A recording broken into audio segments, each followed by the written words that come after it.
Warrior Lore. Chapter 103. The flowers and trees in the valley trembled slightly, and spots of green light drifted out from the plants. Gu Fei's body was like a bottomless black hole, crazily absorbing all the life qi in the surroundings. Only when the sun set and darkness descended on the earth again did Gu Fei's body burst out with a bright light. The bright light was like a five-colored flame burning. Crack! A subtle sound came from Gu Fei's body, and his pitch-black skin began to crack. Very soon, Gu Fei's body was covered with cracks like a spider web, like a delicate porcelain breaking. All of Gu Fei's flesh and bones trembled slightly, and the charred, necrotic skin gradually fell off his body, revealing crystal-clear skin that emitted a misty brilliance like suet white jade.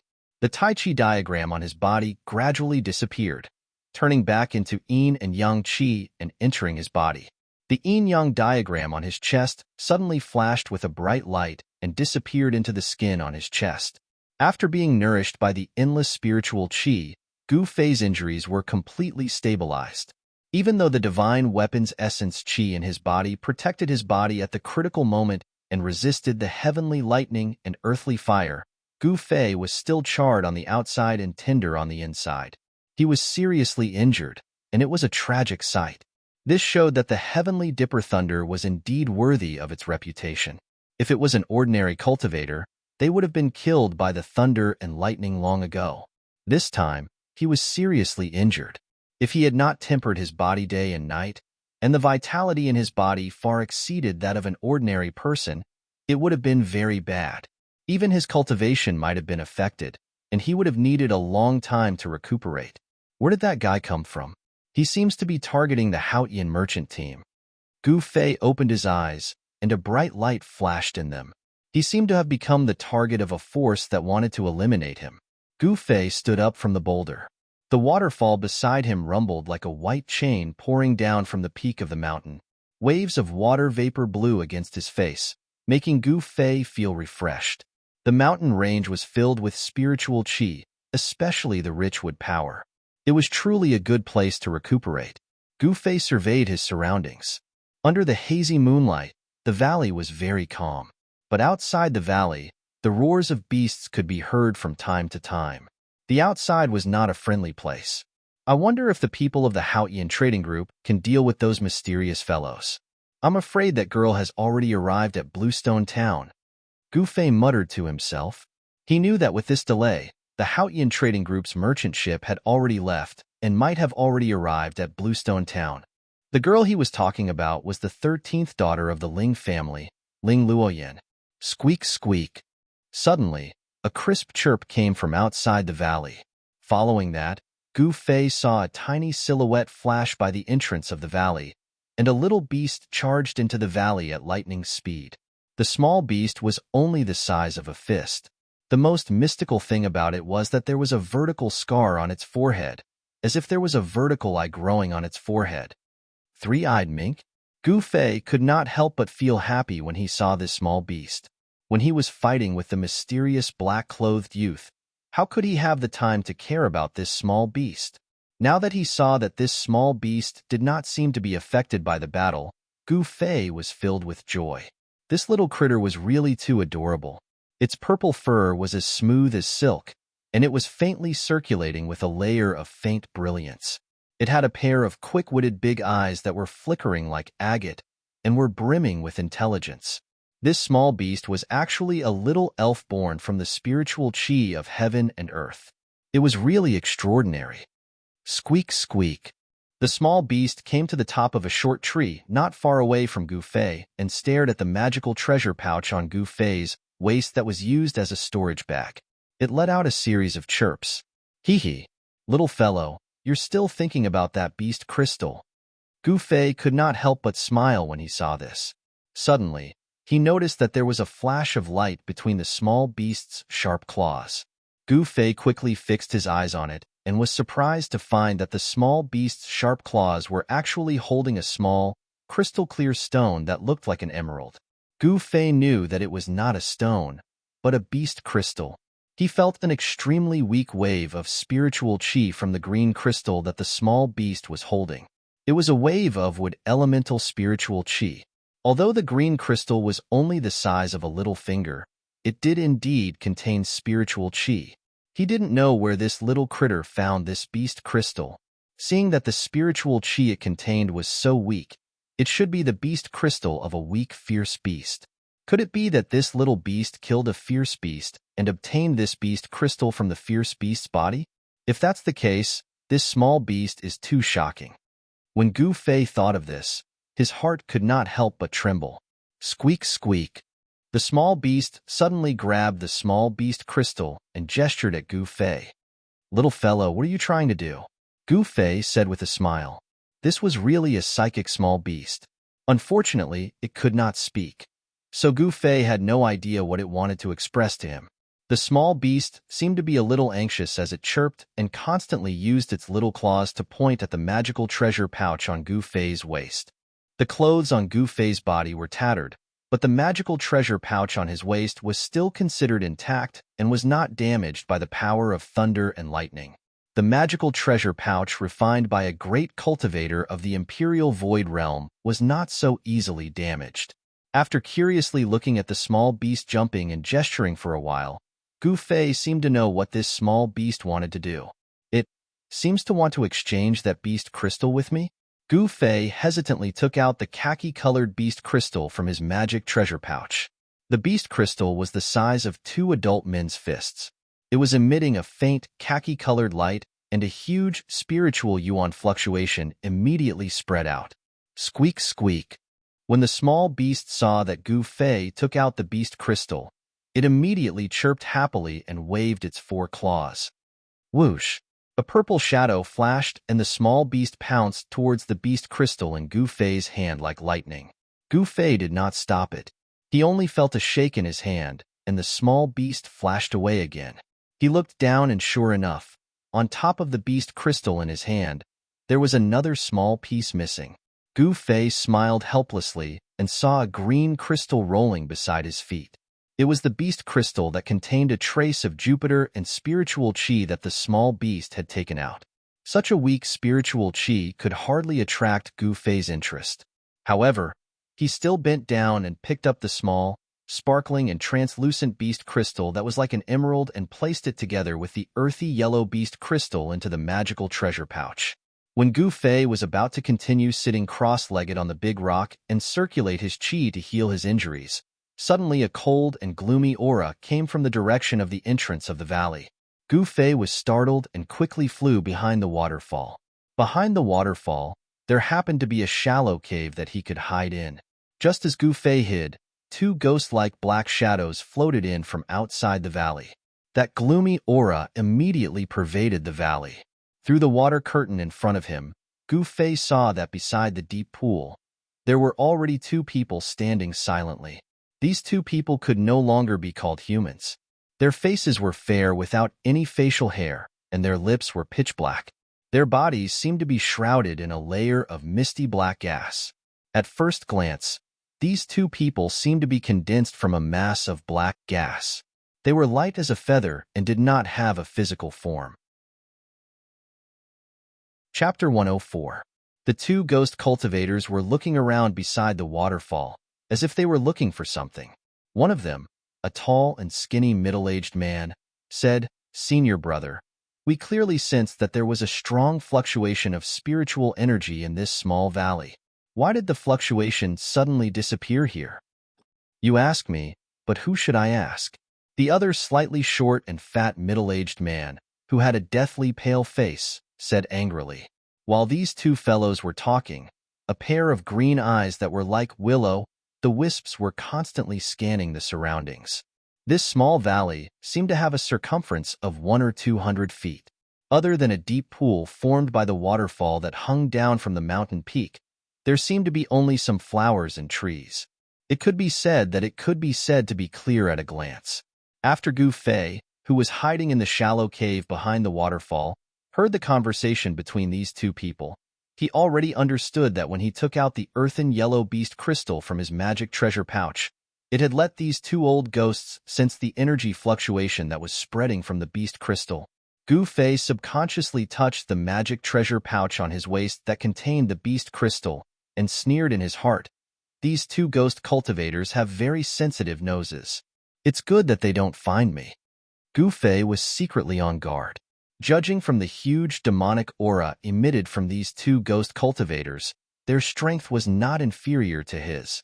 Moreover, he was currently injured, so it was not suitable for him to fight with others. Who is it? Come out. Just as Gu Fei was holding his breath and carefully hiding behind the waterfall, suddenly a loud shout came from outside. No way, I'm so unlucky. I've been discovered? Gu Fei was immediately shocked. With a thought, he was about to rush out from behind the waterfall. Humph, you two ghost things, you can actually discover me. Not bad, not bad. Just at the moment when Gu Fei was about to rush out from behind the waterfall, suddenly, there was a clear and melodious voice coming from outside. That voice was like big and small pearls falling on a jade plate. It was pleasing to the eye and sounded very comfortable. Who is it? Come out quickly. The two middle-aged ghost cultivators at the side of the pool couldn't help but be greatly shocked when they saw that there really was someone hiding nearby, and they shouted out furiously, "You two don't know the difference between life and death. There's only one ending for anyone who dares to scold me in this world." The pleasant voice rang out again. Gu Fei's gaze pierced through the water curtain in front of him. He saw that outside the valley, under the moonlight, a person floated in like a cloud of smoke. A peerless beauty was like a flickering light and a passing shadow, nimbly flitting past the flowers, grass, and trees. She was elegant like a fairy that had descended to the mortal world. Under the moonlight between the mountains, she was simply like a fairy that had strolled out of a painting. Stunning, that's right, stunning. In Gu Fei's mind, there was only the word stunning when he saw this woman. It had to be said that this woman was truly beautiful, but her beauty was somewhat soul-stirring.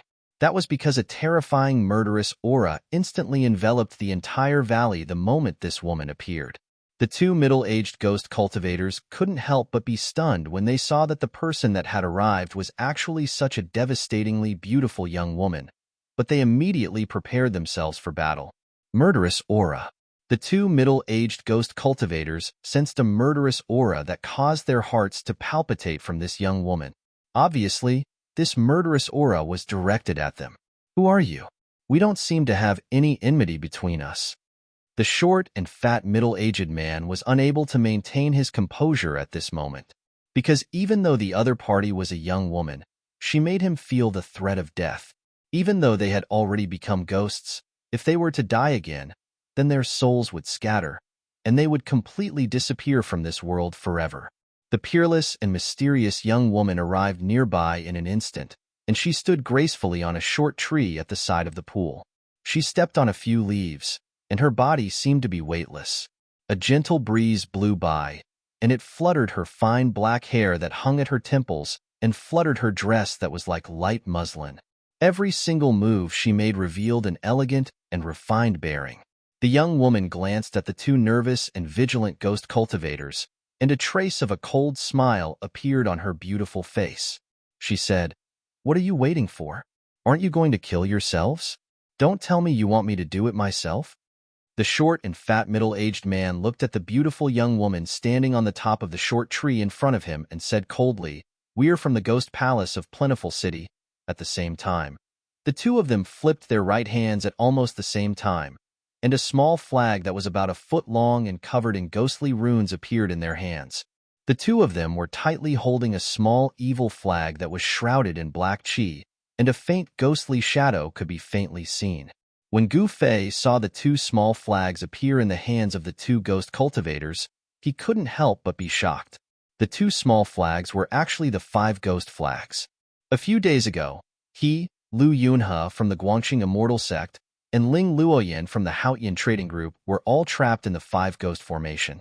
They were almost refined by the ghost fire and lost their lives. How could Gu Fei not be shocked when he saw the 2 ghost flags for the first time? Humph. So what if you're from the Ghost Palace of Plentiful City? Since you're not willing to kill yourselves, then I have no choice but to reluctantly send you on your way. After the young woman finished speaking, she pressed her right hand forward. At the moment when the young woman's palm pressed forward, the 2 middle-aged ghost cultivators looked at each other and waved the 5 ghost flags in their hands at the same time. Suddenly, as a cloud of black chi swept out in all directions from the flags, it instantly drowned the figures of the 2 ghost cultivators. Immediately, waves of sharp ghost howls that made one's hair stand on end resounded in the valley. It was mournful and ear-piercing. Following that, the black chi and ghost fog spread out in the blink of an eye. The valley was immediately filled with a violent storm, and the sun and moon lost their light. This side of the world seemed to have fallen into the netherworld. The rolling black clouds were as fast as galloping horses, and they covered the sky and the earth as they surged toward the young woman. Amidst the black clouds, thousands of dark green sparks shot out, and the sound of explosions could be faintly heard. It was as if a sky was raining stars. It was the extremely and poisonous ghost flaming lightning. If an ordinary cultivator were to come into contact with one of these dark green sparks, their bones and flesh would immediately melt and turn into a pool of yellow water. Even the origin spirit that was condensed in the Niwen Palace would be burned into ashes by the ghost flame in lightning. It could be said to be extremely sinister. Behind the waterfall, Gu Fei, who saw this scene, couldn't help but break out in cold sweat for the beautiful young woman. These 2 ghost cultivators had obviously been waiting for a long time. Once they attacked, they used their full strength, and they hoped to kill this mysterious young woman in one go. However, the wishful thinking of these 2 ghost cultivators was destined to fail. The young woman's right hand that pressed forward erupted with a vast wave of energy. After that, a large hand of raging flames rushed out from the young woman's palm, and it instantly enlarged to the size of a house. The vast and mighty raging flames burned the surging black chi and ghost fog into light smoke, and the thousands of ghosts and spirits in the ghost fog dispersed at the same time.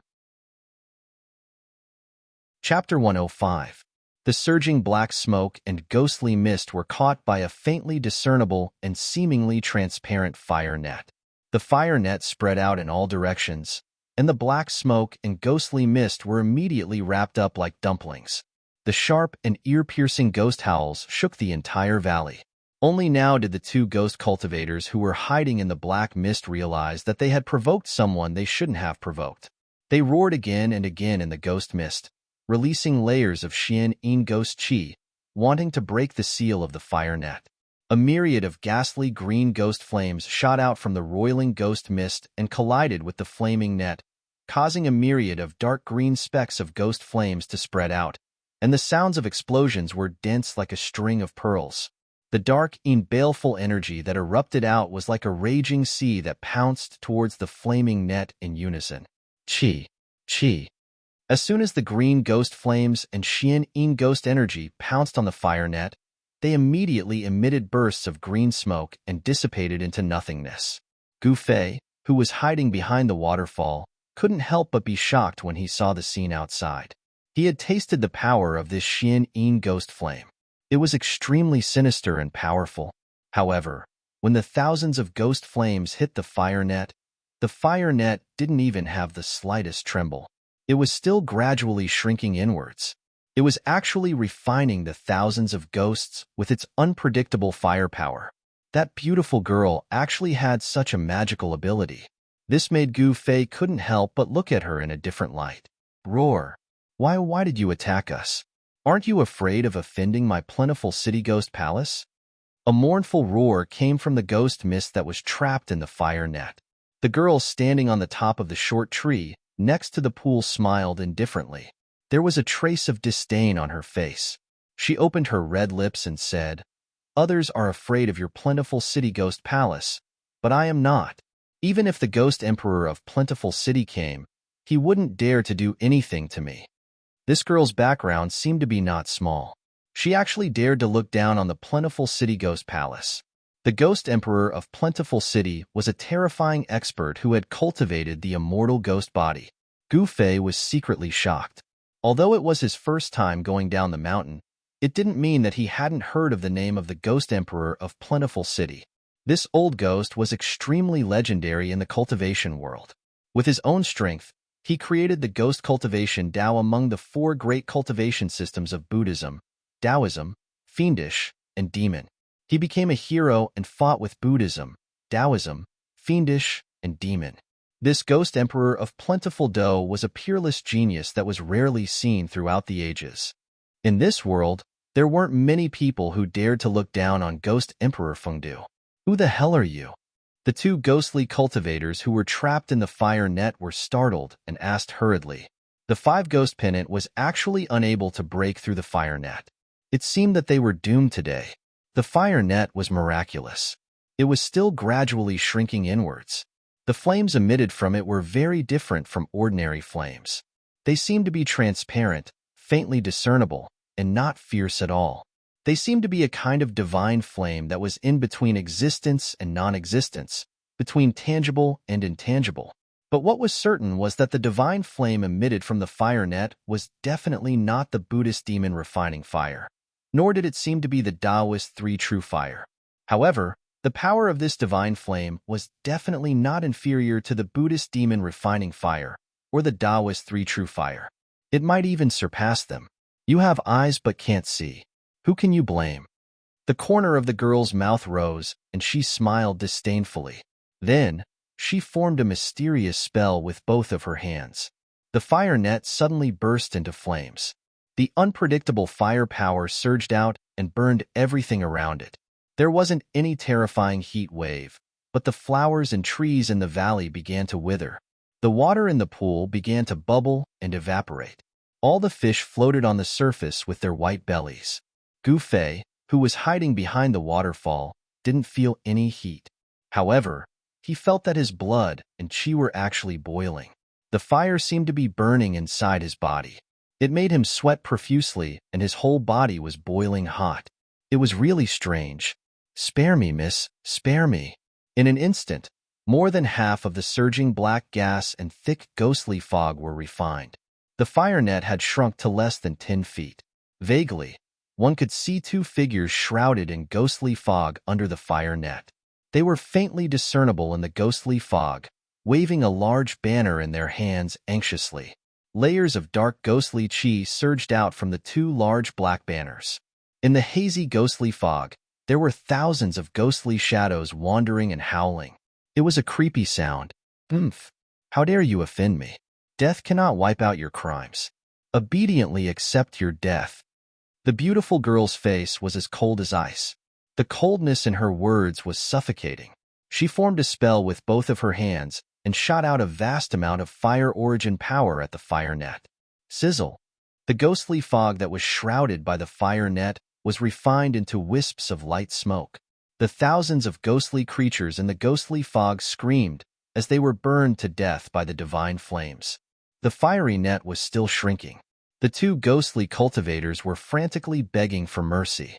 However, the young lady turned a deaf ear to the pleas of the two ghostly cultivators.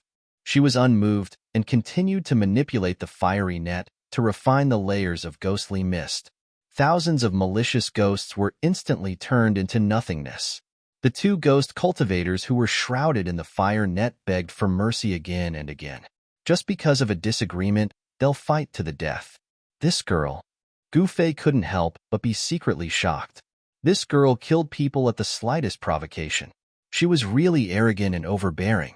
If she knew that I was invisible, would she also attack me? Thinking of this, Gu Fei suddenly had an idea. He quickly restrained his breath and stood quietly in the shallow cave behind the waterfall. He didn't even dare to breathe loudly. Just when the two ghost cultivators were about to be refined together with the five ghost streamer by the fire net that emitted the strange divine flames, a few squeaks suddenly came from the dense forest outside the valley. The sound was so faint that it seemed to be the cry of some kind of beast.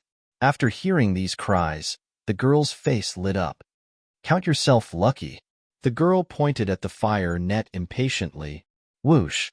The fire net that was shrouding the two ghost cultivators immediately flew toward the girl. The fire net shrank rapidly. The girl leaped up and grabbed the fire net that had shrunk to the size of a fist in her hand. Then, she rushed out of the valley like the wind. In an instant, the girl's figure disappeared into the dense forest outside the valley. The two ghost cultivators didn't expect that the girl would suddenly leave. The two ghost cultivators who had escaped with their lives waved the big streamer in their hands repeatedly and retracted all the black chi and ghost mist that lingered around them. Then, the two ghost cultivators collapsed to the ground as if they had exhausted all the ghost energy in their bodies. However, their faces revealed the joy of surviving a disaster. "Senior brother, where did that girl come from?"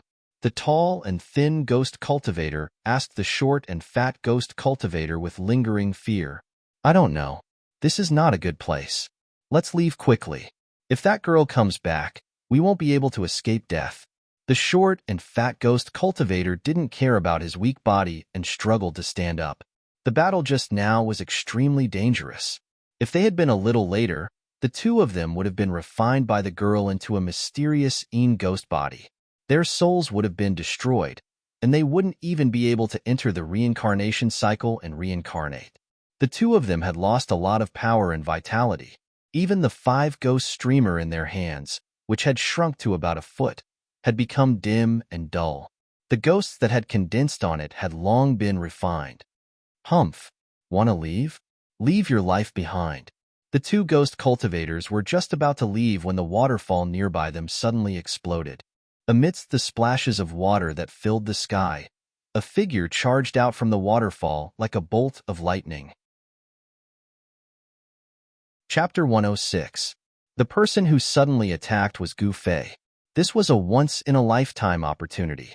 These two ghost cultivators had almost been completely refined by the mysterious girl, and their vitality was greatly injured. This was the time when they were at their weakest. Boom! Using the 8 desolate steps, he shook open the water curtain in front of him and rushed out from behind the waterfall. With just one step, Gu Fei appeared in the sky above the two of them like a god of war. Without any hesitation, Gu Fei directly struck the two of them with his most powerful attack. The golden light swept down like a surging golden wave, and the terrifying Yuan Qi caused heaven and earth to tremble. No! The two ghost cultivators were scared out of their wits by this sudden turn of events. They only had time to let out an extremely mournful howl before their ghostly bodies were blasted apart by the terrifying power that surged down and turned into 2 puffs of black smoke. The mysterious ghost chi was extremely and extremely cold. The 2 balls of black gas that exploded instantly turned the surroundings into a world of ice and snow. Even the deep pool was suddenly condensed with a thick layer of ice.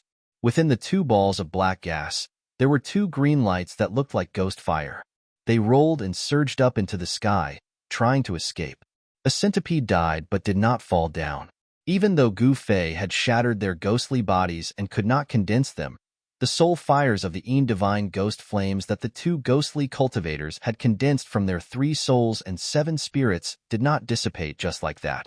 The 2 spots of green light that looked like ghost flames were the spirits that the ghost cultivator had condensed from his 3 souls and 7 spirits. Only by dispersing the spirits could he kill the ghost cultivator and make him vanish into thin air. "Wanna leave? Unless the sun comes out from the west."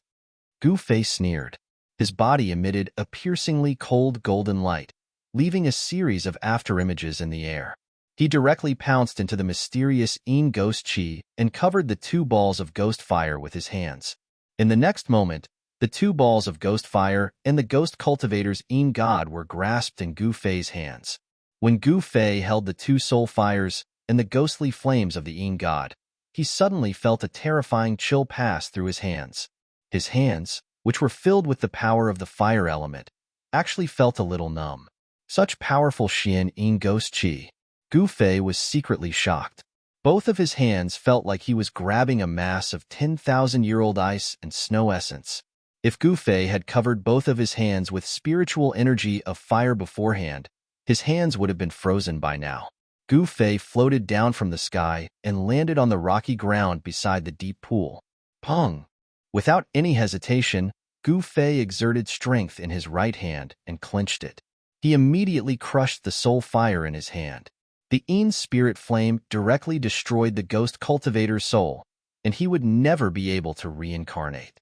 It wasn't that Gu Fei was vicious and merciless. It was just that the world of cultivation was this cruel. As long as one was an enemy, one had to kill them all. Because if you didn't kill them, they would kill you instead. This was a very shallow logic. When dealing with enemies, there was absolutely no room for mercy. Benevolence was not something that was suitable for cultivators. Survival of the fittest was the law of survival in the cultivation world.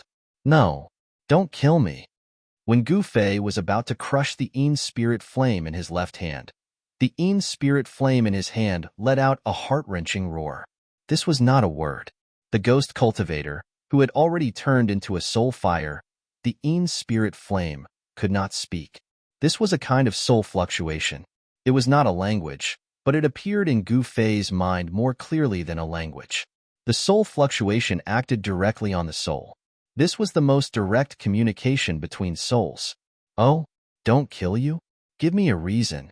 At this time, Gu Fei's body was still surrounded by thick Xian Yin ghost qi. Waves of cold air constantly surged towards him, but not a trace of cold air could penetrate his protective upstanding qi and attack his body. The dazzling aura kept the ink-black profound Yin ghost qi at bay. The soul fire flickered rapidly. The ghost cultivator was anxious. If there was nothing that could move Gu Fei, then he would follow in the footsteps of the previous ghost cultivator and end up with his soul dissipating. Go on your way. Gu Fei hesitated for a moment. His 5 fingers on his left hand immediately emitted thin, thread-like flames that entwined around the soul ghost fire. His 5 fingers slowly closed. Don't. I know a secret. I want to use this secret to exchange for a way out. The Yin spirit flame transmitted such a message. Secret? What's the secret? Gu Fei asked curiously as he stopped his fingers from closing. A big secret. The soul fire emitted a rapid soul fluctuation. It could be seen that in this life and death situation, this ghost cultivator was ready to risk everything. The fluctuations of the soul could not be deceived. Those with great magical powers could even directly search a person's soul and read their spiritual imprint. Thus, they could know everything that the person had experienced. Cut the crap. Gu Fei was a little impatient. Yes. The people of the 3 great Tao sects will join forces and enter the southern wasteland once every 260 years. This time, our plentiful city ghost palace received news that there is a strange place in the southern wasteland that opens every 260 years. The people of the 3 great Tao sects enter the southern wasteland to go to that strange place. Hearing this, Gu Fei's face suddenly became a little ugly. He pondered for a moment and then asked, could it be that you are here for the people of the 3 great Tao sects? It's not just our plentiful city ghost palace. The people of the Buddhist, demon, and demon forces have also sent their outstanding successors to the southern wasteland to make things difficult for the 3 great Tao sects. This ghost cultivator wanted to exchange for a chance of survival, so he told everything he knew without holding anything back. The Buddhist, demon, and ghost forces have all come. It seems that this trip to the ruined sky realm will not be simple.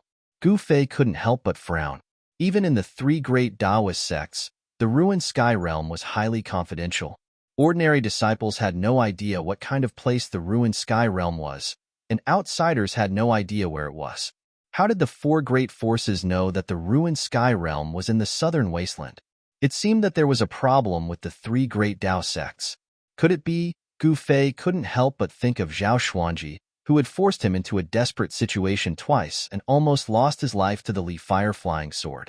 From the words of the senior sword immortal who broke the 5 ghost formation and rescued Lu Yunhe from the Guangqing immortal sect, it seemed that Zhao Xuanji was a traitor of the Guangqing immortal sect. Could it be that Zhao Xuanji was behind all of this? Thinking of everything that had happened after he left the mountain, Gu Fei vaguely guessed something.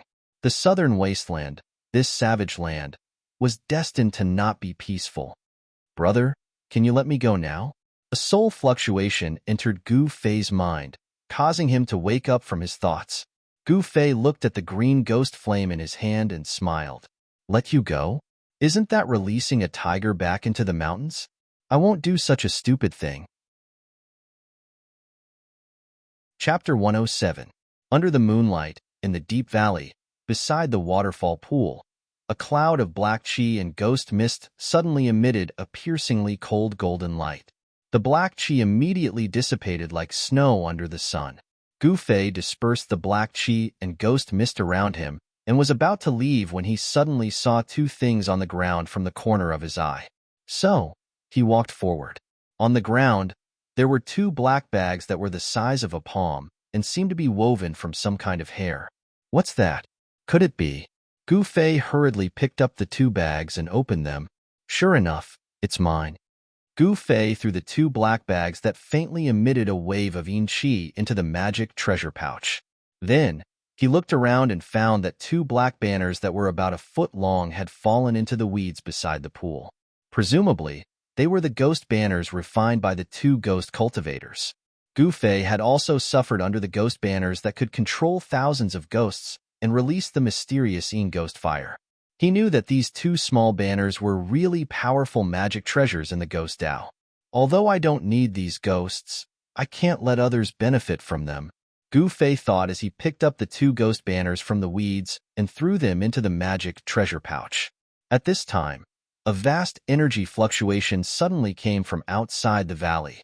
Gu Fei hurriedly rushed out of the valley and climbed to the top of a mountain beside the valley. In the southeast corner, a vast and mighty fire net that was faintly discernible and transparent divine flames spread out rapidly. Soon, it covered half of the sky. What surprised Gu Fei was that on the fire net, there stood a young girl in clothes whiter than snow. Under the light of the faint fire, the young girl seemed to be dyed with a layer of faint golden luster. She was like a fairy that had descended from the ninth heaven. As her clothes fluttered, it seemed that she would fly away with the wind at any time. She stepped on the fire net and covered all directions. As she descended, the trees around her were all turned into flying ashes. What he saw in front of him caused Gu Fei to be extremely shocked. Vaguely, he heard a few indistinct cries coming from the dense forest that was covered by the fire net. She's capturing that three-eyed divine mink? Gu Fei was apprehensive. For the sake of capturing a small beast, she actually destroyed an entire mountain forest. This woman's methods were truly formidable.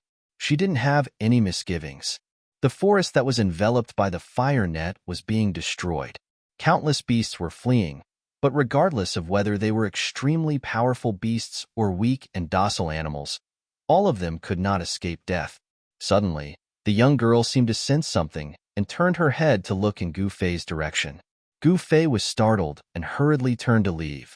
As expected, with the nourishment of the spiritual yuan in the beast crystal, Gu Fei's injured body was no longer a problem. Of course, the amazing healing power of Gu Fei's body was also a big reason why his injured body could recover so quickly. After refining his body day and night, it was of course very fast for him to recover from injuries. When Gu Fei walked out of the cliff cave, climbed up the cliff, and looked south, he was surprised to find that in his field of vision, there was a dark wall at the end of the green field. Is that the Bluestone Town? Gu Fei was shocked.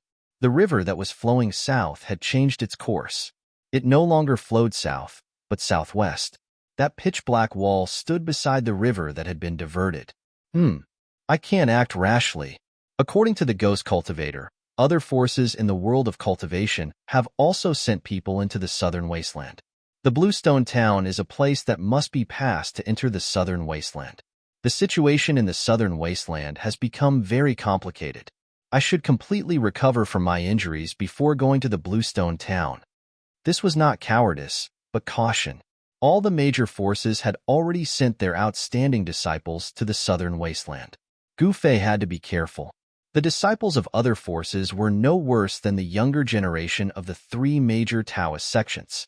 Wasn't there a disciple of the younger generation in the demonic path who used a demonic saber to fight against Li Lingfeng? The world was big, and there were many capable people. One could not underestimate the people of the world.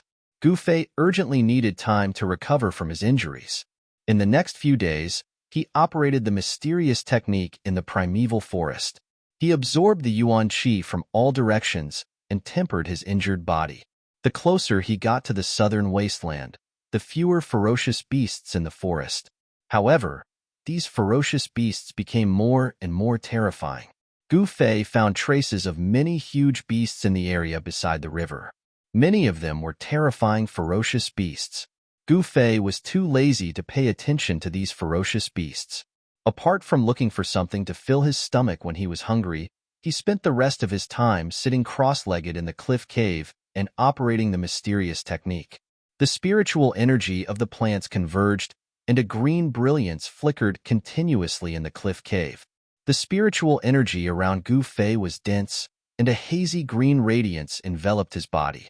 Wisps of pure spiritual energy of the plants flowed into his body, and his injured body was constantly nourished by the gentle green glow.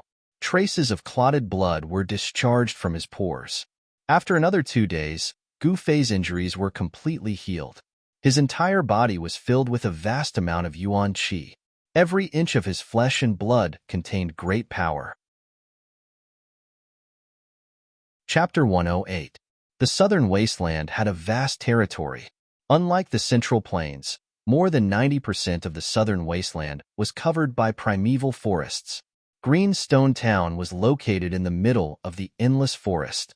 Instead of calling Bluestone Town, it would be more appropriate to call it a city.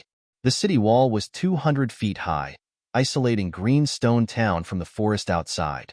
It was necessary to build a city wall. The city wall was 200 feet high, enough to stop most of the beasts from entering the town. Of course, if there were some rare flying beasts, the city wall would not be able to stop them. Therefore, the Yin Kingdom sent an elite army to guard Greenstone Town. Apart from maintaining order in Greenstone Town, they could also prevent the beasts from attacking. There were 4 city gates in the east, west, south, and north of Bluestone Town. The northern city gate faced the ferry several miles away. The Bluestone Road was wide enough for a dozen horses to run side by side. People came and went, but it was the busiest place among the 4 gates. There was an endless stream of merchants coming and going from the south to the north. Compared to the north and south gates, the east and west gates were deserted. Occasionally, some hunters or herb gatherers would come and go. The primeval forest outside of Greenstone Town was a natural treasure house. There were all kinds of rare birds and beasts, and all kinds of spiritual herbs. As long as one was not afraid of death and was lucky enough to hunt 1 or 2 beasts and pick 1 or 2 herbs, it would be enough for an ordinary person to eat and drink for a lifetime. At noon, a young man in ragged clothes came from the ancient path on the east side of Bluestone Town. Even though his clothes were ragged, he was clean from head to toe, especially the skin that was exposed. It was fair and translucent, and it seemed to be enveloped in a layer of precious splendor. Although it was outside of Greenstone Town, ordinary people would not dare to walk on the east and west roads alone, because on both sides of the ancient road was the primeval forest. From time to time, beasts would jump out of the forest, threatening the safety of passers-by. But this did not affect Gu Fei. Greenstone Town was located at the border between the Central Plains and the Southern Wasteland. It was a transit station. The population was at least more than 100,000, almost comparable to a medium-sized city. This was the characteristic of the Southern Wasteland town. Because the area was too vast, the primeval forest was dense, and the beasts were rampant. Therefore, there were usually many people living together. Additionally, Bluestone Town was an important city connecting the north and the south of Yin Country. Its geographical location was very superior. Therefore, although it couldn't match the scale of Dragon Emperor City in South Wilderness, it was also one of the most prosperous places in South Wilderness. This was the first time Gu Fei had seen a town since he came down from the mountain. Looking at the people coming and going on the streets, he felt that everything was so novel. A weapon made from millennium cold iron. Even if you don't want to sell it, come and take a look. Golden scale python skin, unicorn horn, bargain sale. Buying beast crystals, delicious 100-year-old tortoise soup, so nutritious. People were coming and going on the streets. Both sides of the street were lined with shops, and the empty spaces were filled with stalls. The sound of people shouting could be heard continuously. Gu Fei curiously walked through the streets, looking at the various forms of life. He felt that everything was new to him. He had never seen anything like this before. Rising Sun Restaurant? Unconsciously, Gu Fei came to the door of a restaurant. Raising his head and looking at the 4 shining words above the door, Gu Fei naturally strode inside. He knew what a restaurant was. It was a place where people dined in the secular world. He was a bit hungry now. Stop. When Gu Fei was about to step into the restaurant, he heard a shout from inside. After that, he saw a young servant in cyan walking out quickly. You beggar. Where are we? Get out of here. The young servant in cyan stopped Gu Fei. Not only did he not let him in, he even pointed at Gu Fei's nose and scolded him with a disgusted look. What did you say? Gu Fei's eyes widened in anger. 2 rays of sharp light shot out from his eyes. He was actually treated as a beggar. How could this be? You, what are you trying to do? The young servant in cyan was immediately intimidated by Gu Fei's imposing manner. He couldn't help but take 2 steps back with a panicked look on his face. Who are you calling a beggar? Gu Fei took a step forward and stretched out his right hand. He grabbed the clothes in front of the young servant's chest and lifted him up. The commotion at the door immediately attracted the attention of the people in the restaurant. A middle-aged man who looked like a shopkeeper quickly walked out from behind the counter. This is a restaurant under the name of the Rising Sun Trading Company. Who are you? How dare you make trouble here? The middle-aged man who looked like a shopkeeper said in a stern voice. At this moment, a few men dressed in yellow tights rushed out of the restaurant and surrounded Gu Fei. Humph. The tattered clothes on Gu Fei's body fluttered even though there was no wind. His long hair danced in the wind, and an enormous, imposing manner spread out from his body. At the same time, in a private room on the 2nd floor of the restaurant, a black-clothed young man who was raising his wine cup suddenly stopped in midair. His expression became very ugly, causing a purple-clothed young man who was sitting opposite him to feel very astonished. Brother Bei Tang, what's wrong? The young man in embroidered clothes hurriedly asked. I didn't expect that I would actually meet an enemy of mine here. The black-clothed young man heavily placed the wine cup on the table in front of him and said fiercely. A murderous glint flickered in his eyes. The purple-clothed young man couldn't help but frown when he felt the obscure murderous aura emitted from the black-clothed young man. Outside the restaurant, at this moment, a powerful ripple of energy surged out from inside the restaurant. A figure silently appeared at the entrance of the sand restaurant.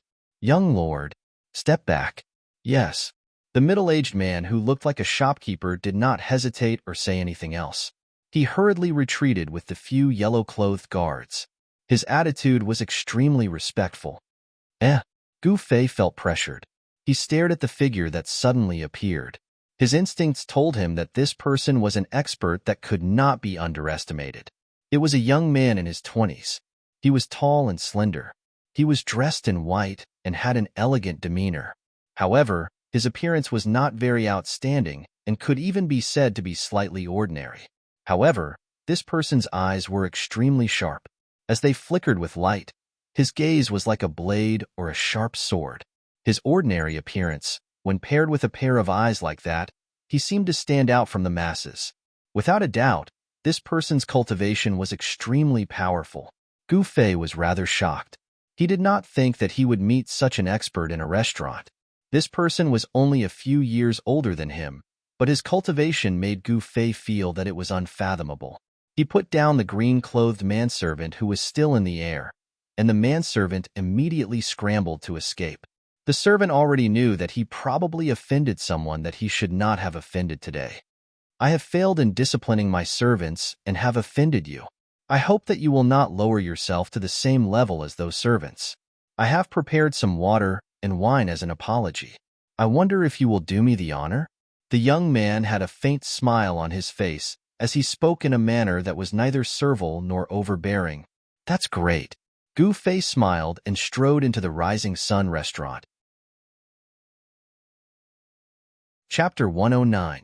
The small commotion only attracted the attention of a small portion of the people in the Rising Sun restaurant. The young master of the Rising Sun led Gu Fei straight to the 2nd floor. Gu Fei found that even on the 1st floor, there seemed to be many Xiuzha exchanging toasts and talking loudly. There were many Xiuzha in this important town of the south that traveled north and south. When Gu Fei ascended to the 2nd floor, he immediately felt a few extremely obscure divine senses sweeping towards him. This was definitely something that only an expert could do. Gu Fei was slightly surprised that there were so many hidden experts in this small restaurant. The few divine senses flashed past and disappeared. It was difficult to identify the source of the divine senses. Gu Fei couldn't help but frown. The feeling of being spied on was very bad. As for the young master of the rising sun, it seemed as if he didn't notice anything wrong. He led Gu Fei to a private room. This was a private room by the window. It could clearly see the endless stream of pedestrians on the street. I am Chu Tian of the Rising Sun Trading Company. I apologize to you again. My subordinate was reckless. Brother, please don't be offended. After the two of them sat down, the young master of the Rising Sun cupped his hands and apologized to Gu Fei again. Don't mention it. I am Gu Fei. I am just an ascetic cultivator. Gu Fei said indifferently and revealed his identity. An ascetic cultivator? When Chu Tian heard this, he couldn't help but feel secretly happy. This kind of practitioner who didn't belong to any sect was the easiest to rope in. He could already see that Gu Fei was extraordinary. The young master of the Rising Sun, Chu Tian, immediately wanted to rope in Gu Fei. Haha, it is really a great thing to be able to befriend Brother Gu. I wonder where Brother Gu is cultivating now, and where are you heading to? Chu Tian asked. Gu Fei took a sip of the fragrant tea, then said, People like us, the 4 seas are our home. We go wherever we go. Now, I want to go to the southern wasteland to see for myself. Now, Gu Fei was more cautious. The current situation in the southern wilderness was complicated, and there were many people who were against the 3 great Taoist sects. If people knew that he was a disciple of the Taishan sect, he was afraid that it would cause unnecessary trouble. There were still over 20 days before the opening of the ruins' heavenly realm. Gu Fei didn't want to cause any trouble on the way to Dragon Emperor City in South Wilderness. To the southern desolate land? Chu Tian said happily, Our Rising Sun Trading Company is also going to the southern desolate land. Aren't we going the same way? Brother Chu is also going to the southern wasteland? I see that the people of the Haotian merchant group are also heading to the southern wilderness. Why are there so many people rushing to the southern wilderness? Gu Fei asked. After pushing Chu Tian back with his palm, he staggered a few steps, and his body was on the verge of collapse. He never would have thought that Chu Tian would be so sinister. Rousing the yuan qi in his body, Gu Fei forced all the wine out of his body through his pores.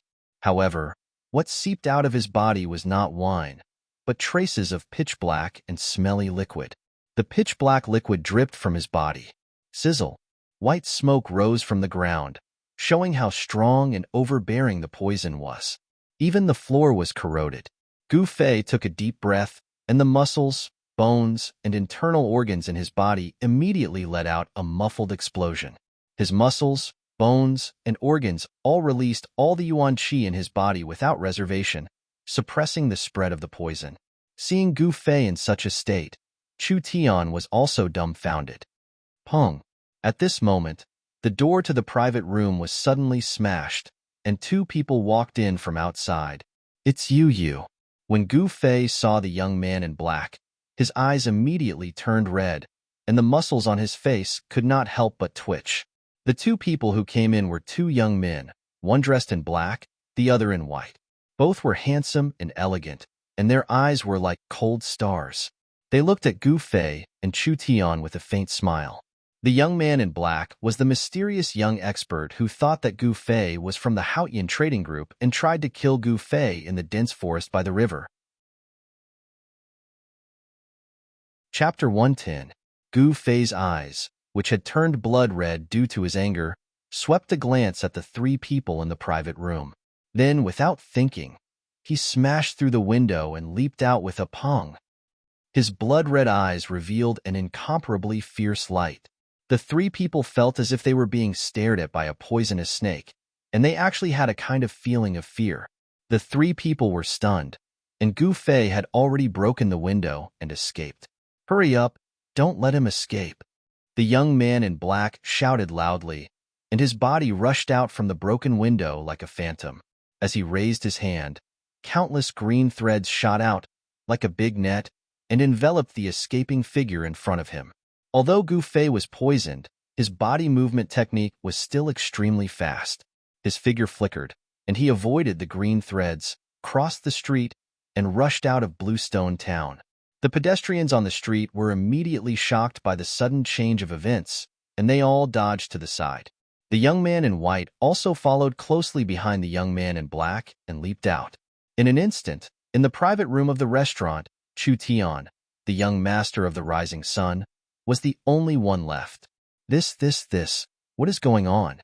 Chu Tian still had not recovered from the shock, and he stared blankly at the broken wine pot on the floor. The wine pot broke, and the wine that splashed out actually corroded a part of the floor. The toxicity of the strong poison was really shocking. Even the young master of the rising sun, Chu Tian, who had traveled extensively and was used to seeing the world, was secretly shocked. At this moment, a burst of rapid footsteps came from outside the private room, and a group of yellow-clothed guards, led by the middle-aged shopkeeper, rushed up from downstairs. Gu Fei was poisoned, and then the two young men appeared and forced Gu Fei away. All of this happened in a short time, but the unusual movements in the private room still alarmed many people. Moreover, in this restaurant, there were many cultivators with extraordinary cultivation, and some busybodies had already followed Gu Fei and the other two from afar. "Young master, what exactly happened?" The middle-aged shopkeeper asked carefully. He saw that the private room was in a mess, and the young master Chu Tian was leaning against the wall. The wall was full of cracks, and it seemed like it could collapse at any time. The shopkeeper was so nervous that he was already sweating profusely. "Hurry up and investigate the background of those two young men in white and black respectively." Chu Tian's words were squeezed out from the gaps between his teeth. He was also incomparably furious. "Yes, young master." The middle-aged shopkeeper immediately received the order and was about to turn around and leave. "Wait, immediately send someone to arrest those servants who serve the dishes. This is really outrageous." Chu Tian was so depressed that he almost vomited blood. It is not hard to imagine that the two young men tricked him. They actually wanted him to get rid of Gu Fei. It would be best if Gu Fei died just like that. If he died, Gu Fei would definitely think that he conspired with those two bastards. In this way, after Gu Fei recovers, he will definitely seek revenge on me. Not only will it bring me great trouble, I'm afraid that the other people in the clan will also be implicated. At this time, Chu Tian had already cursed the 18 generations of the two young men's female ancestors. The middle-aged shopkeeper received the order and left. At this time, the restaurant was already in a mess. Chu Tian walked out of the messy private room, and his face was so gloomy that it seemed as if it would drip water. He said fiercely, "Those two bastards, they actually dared to force me to eat such an unforgivable grievance in my territory. Don't let me know who you are. I, Chu Tian, will definitely not let you have an easy time." Recalling the scene just now, Chu Tian couldn't help but shiver. If he also drank the poison wine in the wine pot, then the veins on Chu Tian's forehead twitched, and he clenched his fist so hard that his knuckles made cracking sounds. He was so angry. The Rising Sun Trading Company was a business organization in the Tanglong continent, second only to the Haotian Trading Company. Wherever the Rising Sun Trading Company's business was successful, the Rising Sun Chu clan's power would also develop. Soon, the Rising Sun Trading Company's intelligence network in Bluestone Town was activated. Phew! Using the desolate steps, Gu Fei directly leaped over the 20-zhang-tall city wall and rushed into the primitive old forest outside Bluestone Town.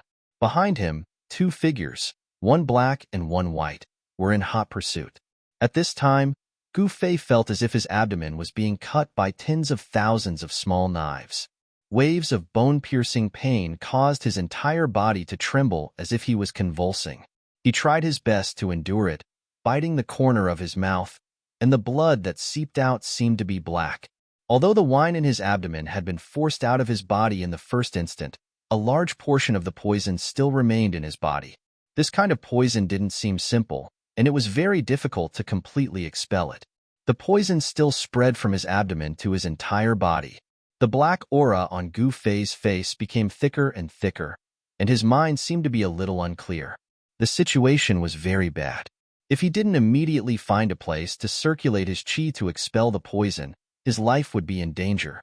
Actually, It was fortunate that Gu Fei practiced martial arts, and his body was tempered to an incomparably tough state. His muscles, bones, blood, and flesh all contained a vast amount of essence, which could temporarily suppress the spread of the poison. If it was an ordinary practitioner, the poison would have already spread throughout his entire body, and he would have died. Gu Fei, obediently accept your death, and we might leave your corpse intact. The black-clothed young man's cold voice came from behind. He had already known Gu Fei's identity from the white-clothed young man. Gu Fei must die. Otherwise, it would be very troublesome for them, and it might even bring about a calamity that would destroy their clans. Swoosh! A white figure flashed in front of him, and one of them had already rushed ahead and intercepted Gu Fei. Gu Fei was suffering from a strange poison, and he needed to suppress the poison in his body with his mysterious qi, so his movements weren't as swift as before. In the end, those two people still caught up to him. Now, he could only fight with his life on the line. Only by facing death would he have a chance of survival. Pung! Gu Fei wielded his palm like a saber, and a bright aura shot out from the edge of his palm. The saber light exploded and directly chopped towards the person in front of him. Under the saber chi, the trees in front of him were constantly shattered. Humph! A trace of disdain flashed in the eyes of the person in front of him. He also wielded his palm like a saber and similarly chopped out. A saber light, swoosh! With a sound, it tore through the void and instantly collided with Gu Fei's saber light. Boom! As if two thunderbolts violently collided, a burst of dazzling light burst out, and a terrifying saber chi swept out. The surrounding trees suddenly collapsed, turning into sawdust that flew out in all directions. Gu Fei's hair danced wildly, and his eyes were like cold lightning. With his injured body, his strength was greatly reduced, and he couldn't compete with the person in front of him. He was directly forced by that person's saber to cough up blood and retreat. Behind him, there was a large net made up of green energy threads that were as sharp as blades. It had already sealed off all his escape routes and was closing in on him from behind. Wherever the energy net passed, the grass and trees were all cut into thousands of pieces.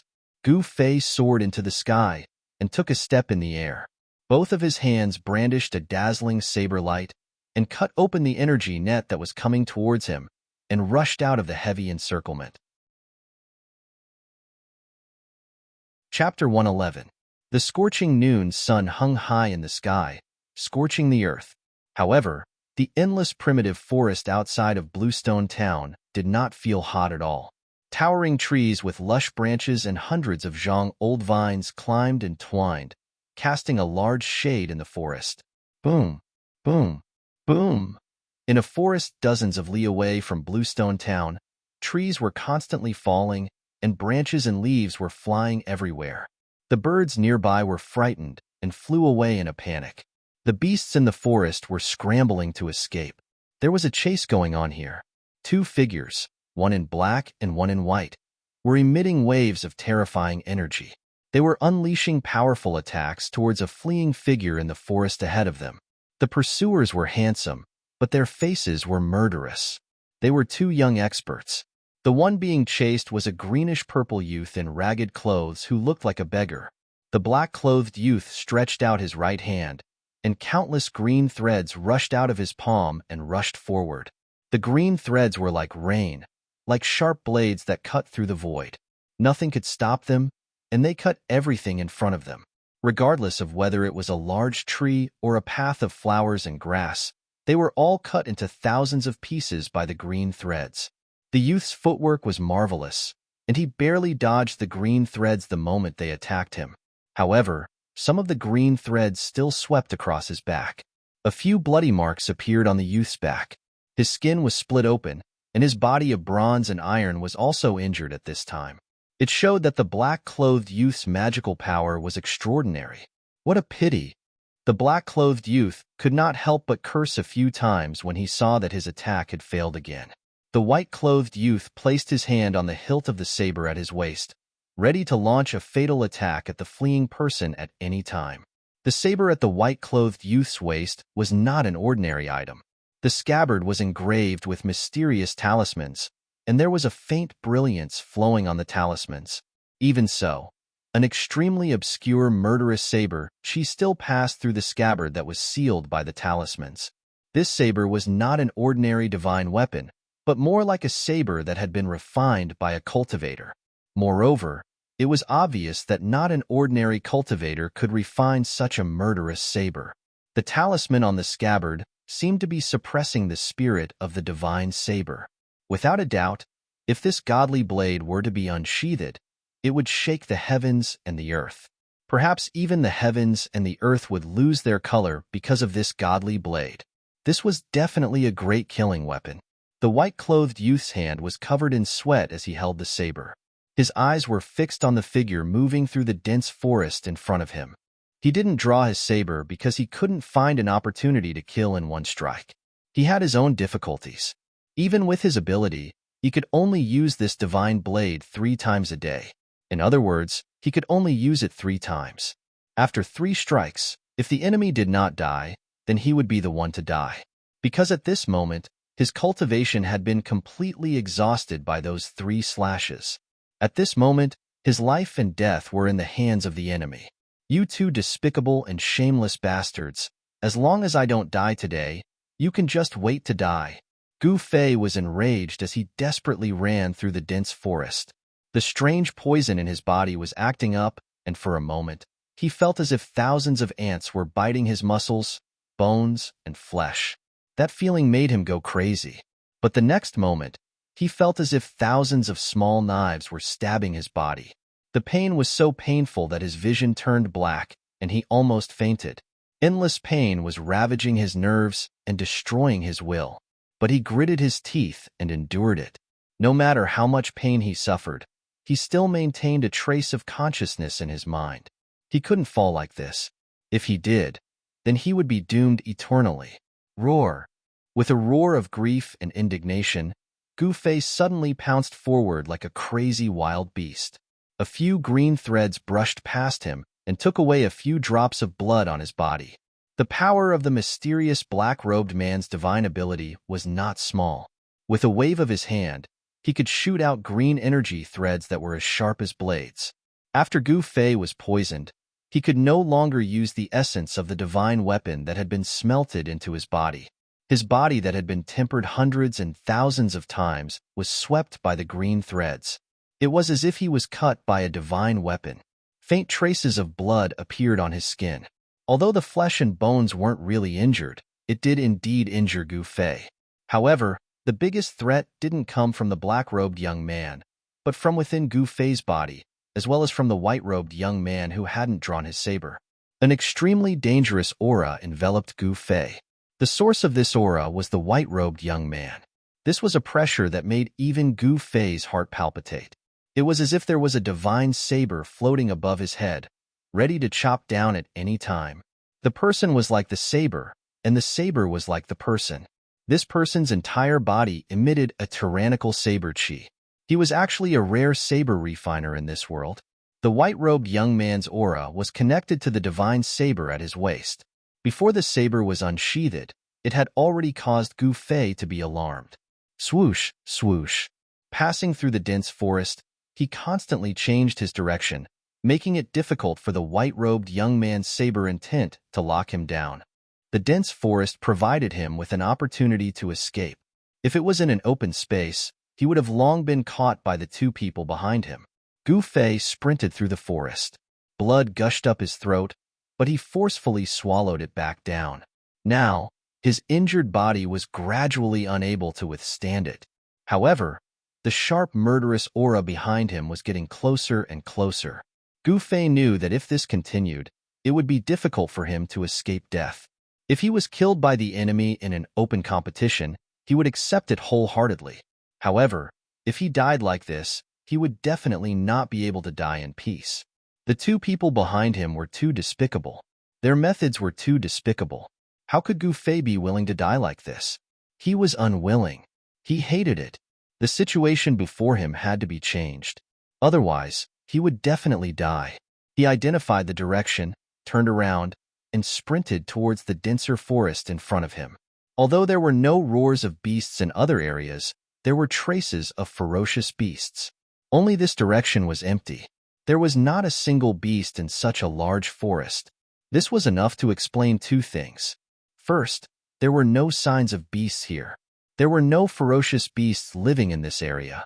Second, there was a powerful and terrifying ferocious beast living here, causing the nearby ferocious beasts to not dare to set foot in this ferocious beast's territory. Between life and death, whether or not he could escape from the pursuit of the two people depended on this gamble. Deep into the forest, a fierce, murderous aura pervaded the air. Gu Fei was ecstatic. He knew that he had made the right bet. This was indeed a place of great danger. A place of great danger did not mean that it was a place of death. He was just afraid that there were no ferocious beasts here. If there were, then Gu Fei could take advantage of the chaos to escape from the two people's pursuit. Gu Fei did not stop. He quickly ran forward, but the two people chasing behind him were aghast. They could feel the terrifying, murderous aura pervading the forest. There was great danger ahead. However, these two people were already like arrows on a bowstring. They had no choice but to shoot.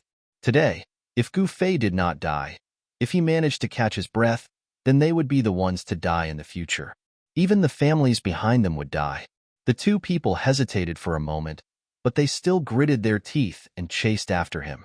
If they missed this opportunity today, they were afraid that it would be difficult to kill Gu Fei. Since they had already started, they could not stop. After traveling for a few miles, the murderous aura in the forest became even more intense. When Gu Fei's body had more than 10 wounds, there was a pong sound. Branches and leaves fluttered in the air. He rushed out of the forest, and the field of vision in front of him suddenly widened. A strange sound immediately passed into Gu Fei's ears. It seemed to be the cry of some kind of beast. It seemed that there was more than one sound, but many sounds. A very noisy cry came from not far in front of him. Without thinking, Gu Fei crouched down and immediately rushed in the direction of the noisy cry. Huala huala. While running, besides the noisy beast cries, Gu Fei also heard the faint sound of running water. A cold, murderous aura came from behind him. Gu Fei knew that the two people were already close. In this open area, the white-robed young man was probably going to take out his saber. For Gu Fei, who was poisoned, this was undoubtedly a fatal threat. I must not let that guy find a chance to take out his saber. All kinds of pain rushed into his head from his limbs and bones, causing Gu Fei's running body to shake. The sweat that seeped out of his body was purplish-black. This was a sign that the poison in his body was constantly being forced out. His body, which had been tempered day and night by the essence in his body, was far stronger than what Gu Fei had imagined. As he ran, the primal qi in his body was continuously stimulated through his blood, flesh, tendons, and bones. As his tendons, flesh, and blood trembled, not only did they transmit wave after wave of primal qi, they also continuously expelled the poison from his body through his pores. The purplish-black sweat dripped onto the places that Gu Fei passed. The leaves and weeds that were stained with the sweat quickly withered. The white-robed young man's feet whistled as he moved forward at an extremely fast speed. In an instant, he passed the black-robed young man, and the hand that was holding the saber began to move. The white-robed young man forced his way behind Gu Fei and was about to pull out his saber. But at this time, there happened to be a call in front of him. Without thinking, Gu Fei immediately dodged behind the colonel. "How dare you?" When the white-robed young man saw this, he couldn't help but hate. A rare opportunity to take out his saber had disappeared right in front of his eyes. Gu Fei turned around the call and saw that there was a large lake about 200 or 300 feet in front of him. The lake water was still emitting hot steam. There were many fiery red shadows that looked like little people swimming and playing in the lake water. The noisy beast cries came from ahead. That is, Gu Fei's mind was shaken as a fierce aura assaulted him. There were many fiery red figures. There were about a dozen of them in the lake. On the shore and on the surrounding trees, there were even more red figures. It's a blood monkey. A terrified cry came from behind. The two people chasing after him also saw the strange scene in front of them. Chapter 112. Is this fella crazy? The two young men who were chasing after Gu Fei were shocked when they saw Gu Fei charging towards the blood monkeys that numbered in the thousands. The crimson monkeys were rare beasts that lived in groups. If it was a single crimson monkey, these two young experts could easily kill it. However, if it was a large group of crimson monkeys, then it would be a nightmare. Even ants could bite an elephant to death, not to mention a powerful beast like this. At this moment, a series of sharp roars came from the opposite side of the mountain, breaking the tranquility of the mountain in an instant. Many fiery red shadows were moving quickly on the mountainside. The murderous aura of the blood monkeys covered the sky and covered the earth. The three men's expressions changed. The two young men in black and white immediately stopped in their tracks. They finally understood why no ferocious beasts dared to set foot in this area. Although they really wanted to kill Gu Fei, protecting their own lives was more important. At this moment, the thousands of blood monkeys were alarmed. More than a dozen strong, fiery red shadows leaped from the treetops and pounced towards them. The blood monkeys were like flashes of fire in the forest. The blood monkeys were moving at high speed. They were not tall and looked like 7 or 8 years old children. Their bodies were covered in blood-red fur that flashed with a demonic red light. Fur of their claws lightly touched the branches and leaves, and they were sent flying 3 to 4 feet away. The blood monkeys were extremely agile. In just a moment, more than a dozen blood monkeys had rushed forward and surrounded Gu Fei, baring their fangs and brandishing their claws. They looked extremely ferocious. The blood monkeys were violent and had a strong sense of territory. Against ferocious beasts that dared to invade their territory, they would attack in groups and use their sharp claws to tear the beasts into pieces. Although they were small in size, the blood monkeys were extremely strong. They could tear lions and tigers apart, and their sharp claws could pierce through metal. No one dared to underestimate a large group of blood monkeys. Roar! Gu Fei let out a muffled roar from his throat. Then, relying on his copper skin and iron bones, he charged directly into the group of blood monkeys. Squeak, squeak. 7 or 8 blood monkeys were knocked down by Gu Fei, and Gu Fei's clothes were torn to shreds by the blood monkey's sharp claws, leaving black and red scratch marks on his body. Although the blood monkey's claws were sharp, they couldn't break through Gu Fei's skin and flesh, which he had tempered day and night. The blood monkeys that were sent flying by Gu Fei rolled on the grass and let out mournful cries. After struggling for a while, they actually died. The blood monkeys that had grabbed Gu Fei also fell to the ground, twitching violently. After a while, they all died. The strange poison in Gu Fei's body had actually poisoned the blood monkeys. This was something that no one had expected. When the remaining blood monkeys saw Gu Fei charging over, they all retreated, not daring to touch Gu Fei. These blood monkeys were able to become fierce beasts, but they also had some intelligence. The other blood monkeys had already rushed over from all directions. The two young experts who were chasing after Gu Fei had extremely ugly expressions on their faces, and they decisively retreated. Even so, they were already surrounded by more than 10 blood monkeys. The black-clothed young man decisively waved his hands, and green energy threads shot out from his fingers towards the blood monkeys that were leading the way. Chi, chi, chi. The blood monkeys that were entangled by the green energy threads were all shredded into pieces, and bursts of blood mist burst out. However, once these blood monkeys saw blood, they became even more frenzied, and they pounced on the two without any regard for the consequences. Rip! One of the white-clothed youth's sleeves was torn off. Evil creature! The white-clothed young man roared and swept his right leg horizontally. Bang! He directly swept away the blood monkey that had torn off his sleeve. However, just as one blood monkey was sent flying, another one pounced on him. This kind of strange blood monkey was extremely agile and had a pair of sharp claws that could pierce through stone and gold. It was a very strong attack power, and it was not a good thing to fight against a large group of blood monkeys. Escape. The black-clothed young man and the white-clothed young man were not ordinary people, and they acted decisively. Knowing that it was impossible, they immediately retreated. The black-clothed young man killed 7 or 8 blood monkeys, and the white-clothed young man rushed out of the encirclement of the blood monkeys. Without any hesitation, they spread their legs and ran.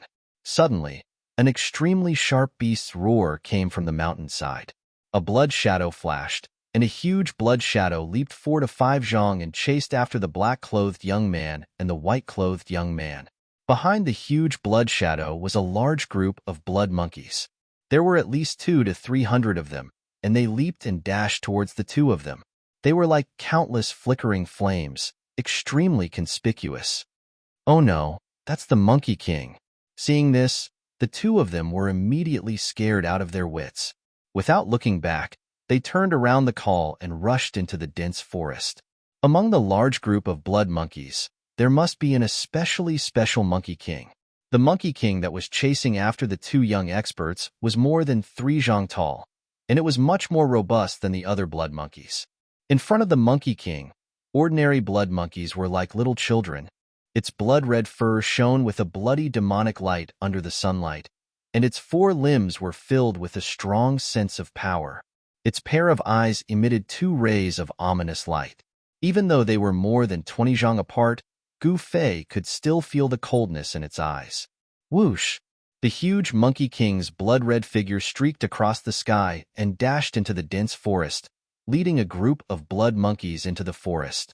Not long after, a peerless saber aura that caused even the heaven and earth to lose their color burst out from the dense ancient forest. Following that, 9 saber auras soared out from the forest like blooming lotuses and slashed in 9 different directions. Obviously, the Blood Monkey King and its group of blood monkeys had caught up to the two of them, forcing the white-clothed young man to use his fiendish divine saber. Trying to escape the pursuit of the blood monkeys in the forest was simply like a dream. The white-clothed young man finally unsheathed his saber, and he had no choice but to do so. The terrifying saber aura slashed out hundreds of zhang away, causing the forest to collapse under the vast saber aura. Countless blood shadows exploded under the saber aura, bursting out with a fishy and demonic stench. 9 slashes from the saber caused the heaven and earth to tremble. The fiendish divine saber chi was like mercury spilling onto the ground, penetrating every nook and cranny. With the Blood Monkey King at the center, the ground within 100 zhang was turned into a sandy ground as 9 saber marks spread out into the distance. With a single slash, the fiendish divine saber chi was able to kill or injure the blood monkeys. The Blood Monkey King was seriously injured and was forced to retreat.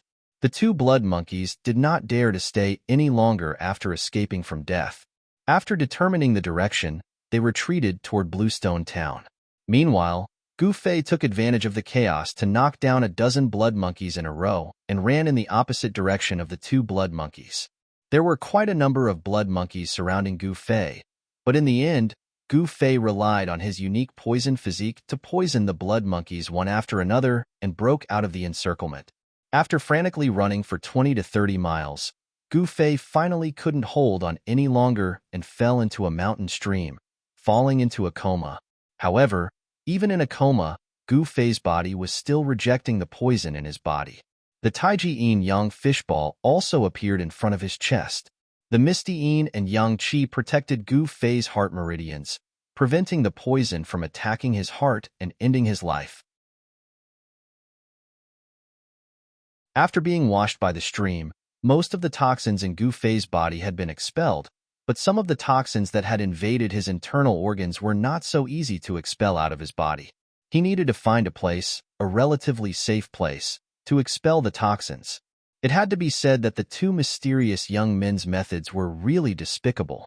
Although Gu Fei only drank a cup of poison wine, he was now half dead. If it wasn't for the fact that he cultivated ancient martial arts, tempering his body day and night, and the vitality contained in his body was extremely strong, far surpassing ordinary cultivators, that cup of poisoned wine would have taken his life. Rumble. The dark clouds in the sky were so dense that they almost covered the ground. Bolts of lightning flashed in the clouds like silver snakes swimming in the clouds. The power of heaven and earth deterred all living things. At this moment, besides the rumbling thunder, not a single beast's roar could be heard. All the beasts in the forest seemed to be hiding. Gu Fei endured the discomfort of his body and carefully walked ashore from the mountain stream. Then, He walked forward through the trees and weeds beside the mountain stream. Sure enough, there was a pitch-black hole in front of him. When the storm was about to come and the sky was dark, the hole at the bottom of the cliff was like a gaping mouth that could swallow any living creature that passed by at any time. Gu Fei felt a burst of pressure. Should he go in or not? Gu Fei pondered. Rumble. Another shocking lightning flashed across the sky, and the sound of thunder shook the world. Seeing that the storm was coming, Gu Fei weighed the pros and cons, and felt that it was better to enter the cave to avoid this storm. Carefully, his footsteps were light like a leopard cat, and without any movement, he came to the side of the cave. Gu Fei bent down to pick up a stone, threw it into the cave, and then quickly hid to the side. Plop. The sound of water came from the cave. Gu Fei carefully listened to the sound in the cave and did not move. He was not in a hurry, and it could even be said that he was very patient. After a while, there was no more sound coming from the cave, but Gu Fei still did not move. He knew that when some berserk beasts were hunting, they would hide very well and would not easily attack. Although the intelligence of berserk beasts was far less than that of humans, hunting was their nature. In this aspect, humans were far inferior to berserk beasts. They were the most outstanding killers in the jungle. Sha sha. Heavy rain fell from the sky, covering the world with a layer of rain curtain. Lightning flashed, thunder roared, and the wind howled. The storm that had been brewing for a long time finally arrived. The rain drenched Gu Fei's clothes, blurring his eyes. He leaned against the side of the cave, motionless. Finally, after confirming that there was nothing strange in the cave, Gu Fei slowly walked into the cave. The cave was the source of the mountain stream. Through the flashing lightning from time to time, Gu Fei could vaguely see the water in the cave. After the lightning passed, the cave became so dark that he could not even see his fingers. He did not know where this cave extended to. Gu Fei did not dare to go too deep. Instead, he found a clean place near the cave entrance, leaned against the cave wall, and sat down cross-legged. He cut open his palms, and then operated the mysterious technique, slowly shaking his internal organs, muscles, and bones. Wave after wave of yuan qi began to gather in his dantian. The colorful light began to circulate, and then spread out from his dantian, spreading to his limbs and bones.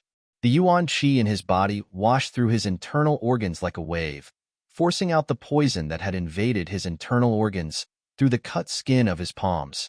Gradually, with the circulation of yuan qi in Gu Fei's body, the surrounding spiritual energy also began to slowly gather towards him, seeping into his body, causing the heat all over his body to begin to ease. As time passed, traces of poisonous blood began to seep out from Gu Fei's palms.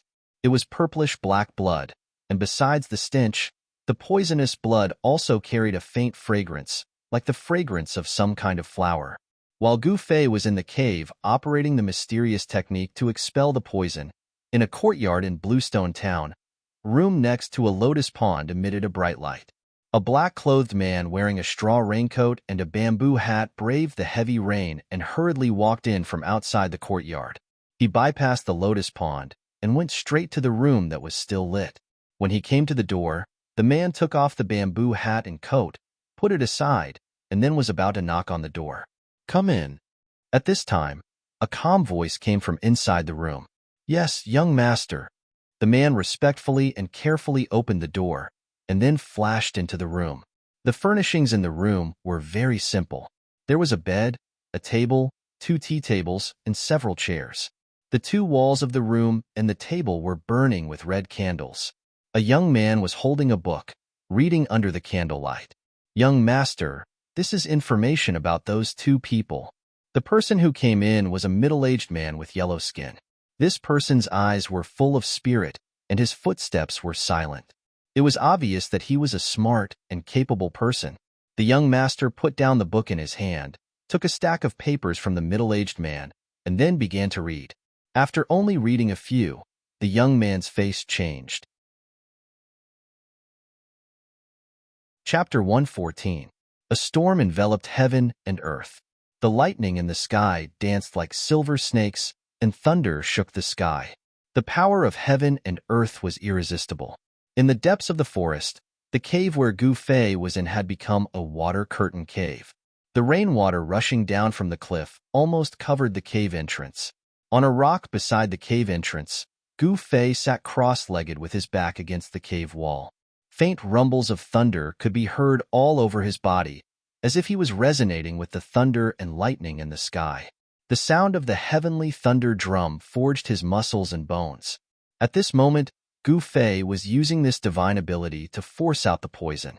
An endless amount of spiritual energy gathered around him, forming faintly discernible spots of spiritual energy outside his body. On his palm, the stinky, purplish-black poisonous blood with a faint fragrance flowed down, dripping onto the stone in front of him, and then flowing from the stone into the water below. The poisonous blood melted into the water and gradually spread. The fish in the cave gradually floated up from the water and were all poisoned to death. This kind of strange poison was really terrifying. A drop of poisonous blood could turn a body of water into poisonous water. All living things in the water would die and become lifeless, stagnant water. Suddenly, whoosh! A green shadow rushed out of the water in front of Gu Fei and then landed on Gu Fei's right palm. It was a small green snake the size of a chopstick and less than a foot long. It was really incredible that this small snake was not poisoned to death by the strange poison that melted into the water. Even a fierce beast like the blood monkey would die when it came into contact with the poisonous sweat on Gu Fei's body. This Shaoqing snake was actually able to survive. It was really extraordinary. The small green snake actually bit the middle finger of Gu Fei's right hand. Two sharp teeth protruded from its upper jaw, breaking the skin of Gu Fei's middle finger and piercing into his flesh. It actually pierced through Gu Fei's flesh. The two sharp teeth of the Shaoqing snake were obviously more powerful than divine weapons. All of this happened too suddenly and too quickly. By the time Gu Fei was alerted, the Shaoqing snake had already bitten his middle finger. Gu Fei's heart skipped a beat, but immediately after, the unvented heat in his body, the astonishing heat produced by the evaporation of the strange poison in his body, suddenly seemed to have broken through a gap and poured out from his middle finger. The bite of the Shaoqing snake seemed to have opened a gate, allowing the heat poison in Gu Fei's body to escape. Gu Fei immediately felt a cooling sensation throughout his body. His skin, which was so red that it looked as if it was about to drip blood, began to gradually fade and his body temperature began to drop. What kind of snake is this? Gu Fei did not make any move. He calmly sized up the little green snake that was biting his right middle finger.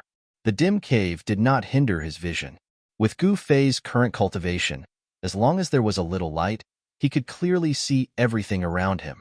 He saw that the little snake was covered with small green scales, and there was a faint green luster flowing on the scales. The entire slender snake body seemed to be carved out of jasper, crystal clear.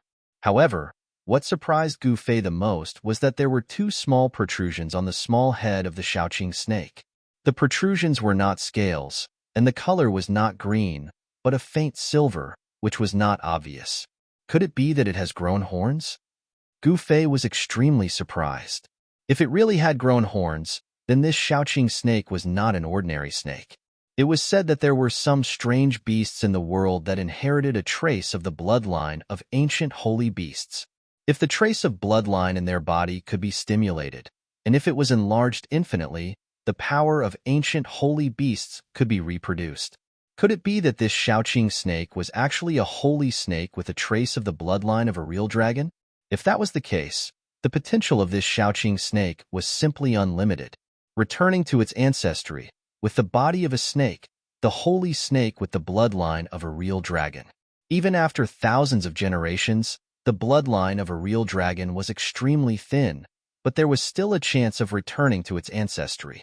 Of course, the process of returning to its ancestry was definitely full of dangers, and it was bound to go through thousands of hardships. It was a magnificent feat that was 1 in a million. Although Gu Fei guessed so, it was only his wishful thinking in the end. No one knew whether this Shaoqing snake had the bloodline of a real dragon or not.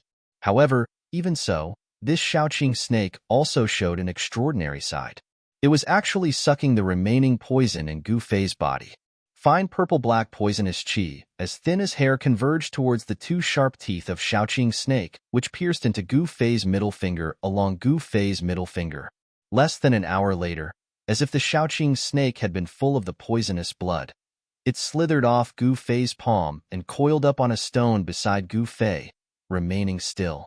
This bizarre little snake seemed to be refining the poisonous blood as a wisp of vague, spiritual source seemed to be flowing over its cyan body. Gu Fei was shocked to find that a small part of the remaining poison in his body had been sucked away by the Shaoqing snake. The bloody color over its body had faded away as it gradually recovered its strength. It seems that it will take me a few days to completely remove the remaining poison in my body. Dragon Emperor City, Ruin Heavenly Realm. I'd better not waste time. Gu Fei couldn't help but worry about it. He didn't know whether Dan Chenzi had already arrived at Dragon Emperor City with Li Lingfeng, Ziyu, and the others, or whether they would wait for him. No matter what, he had to go to Dragon Emperor City. Gu Fei faintly felt that the trip to Ruin Heavenly Realm might be an opportunity for him to break through his destiny. He would not give up until he was in despair. Among the 9 meridians of Taishan sect, Green Spirit Peak had been declining for hundreds of years. Not only were they ridiculed by their peers, but even few people in the top 3 Taoist sects mentioned Green Spirit Peak. It seemed that people in the cultivation world had forgotten about the existence of Green Spirit Peak in Taishan sect. Gu Fei had a heavy burden on his shoulders. Whether he liked it or not, as the only successor of Green Spirit Peak, the heavy burden of revitalizing Green Spirit Peak naturally fell on his shoulders. He couldn't avoid it even if he wanted to. The storm raged for several hours before it gradually weakened. When the clouds and rain dispersed, endless starlight sprinkled down from the sky. At this time, it was already nighttime. Dripping sounds could be heard everywhere, and the air was filled with water vapor. Gu Fei's body seemed to be rippling with a layer of the world's yuan qi, which was the power of water of the 5 elements. The essence of heaven and earth that Gu Fei absorbed mainly consisted of wood essence, earth essence, and water essence, while the fire essence and metal essence were much thinner. The 5 elements inside and outside resonated with each other. Using the 5 elements inside his body to guide the 5 elements of heaven and earth into his body, Gu Fei's body seemed to be injected with endless vitality. His injured body that had been ravaged by the strange poison gradually recovered its vigor. Gu Fei had already recovered some of his cultivation strength. If he didn't encounter any powerful fierce beasts, he could easily protect himself in this endless primeval woods. Gu Fei continued to agitate the essence in his body, gathering the spiritual yuan of heaven and earth to refine his injured body. He slowly forced the remaining poison out of his body like silk. It was not until the sun rose in the east that he woke up. The moment he opened his eyes, the Shaoqing snake on the rock sensed that something was wrong. It raised its head vigilantly and flicked its tongue. Gu Fei smiled indifferently. He didn't have any hostility towards the Shaoqing snake. Instead, he stood up and took off the tattered clothes on his body. Then he got down from the rock and walked into the water to wash himself. Chapter 115. At noon 3 days later, on the avenue leading to Dragon Emperor City in South Wilderness, a fleet of vehicles was moving forward while the horses were roaring. There were many boxes or bags of goods on the big carriages being pulled by 4 horses side by side. After counting carefully, there were 20 to 30 such big carriages. The carriages were guarded by over 100 mercenaries who were holding weapons in their hands with dumbfounded looks. On both sides of the avenue were dense primitive woods. Some fierce beasts might jump out of the woods at any time. Therefore, these mercenaries dared not be careless. There was a carriage in the middle of the fleet. Its window was covered with a cloth curtain. Nobody could see clearly who was sitting inside. That person inside was also very mysterious. Even when the fleet stopped for a rest and lunch, that person didn't get out of the carriage. What made those mercenaries confused was that this boss Zheng, a salt merchant from Central Plains, treated the person inside the carriage very respectfully. He always came back from the front of the fleet to greet the person inside the carriage. The leader of this group of mercenaries was a man with a full beard and a short stature. He was lean and strong, and wherever his skin could be seen, his muscles were like coiling dragons, full of power. This bearded man was clearing the way in front of the fleet with Boss Zheng, a salt merchant from Central Plains. With a pitch-black huge axe on his shoulder, the bearded man was humming a folk song, which made him look majestic. Heh, Boss Zheng, what's the background of that person in the carriage behind us? The bearded man smirked as he asked a slightly fat middle-aged man in brocade clothes who was riding a tall horse on his side. I can't tell you. I can't tell you, Boss Zheng said mysteriously with a smile. Boss Zheng, we're old friends. Your goods have been escorted by this old who and a bunch of brothers over these years.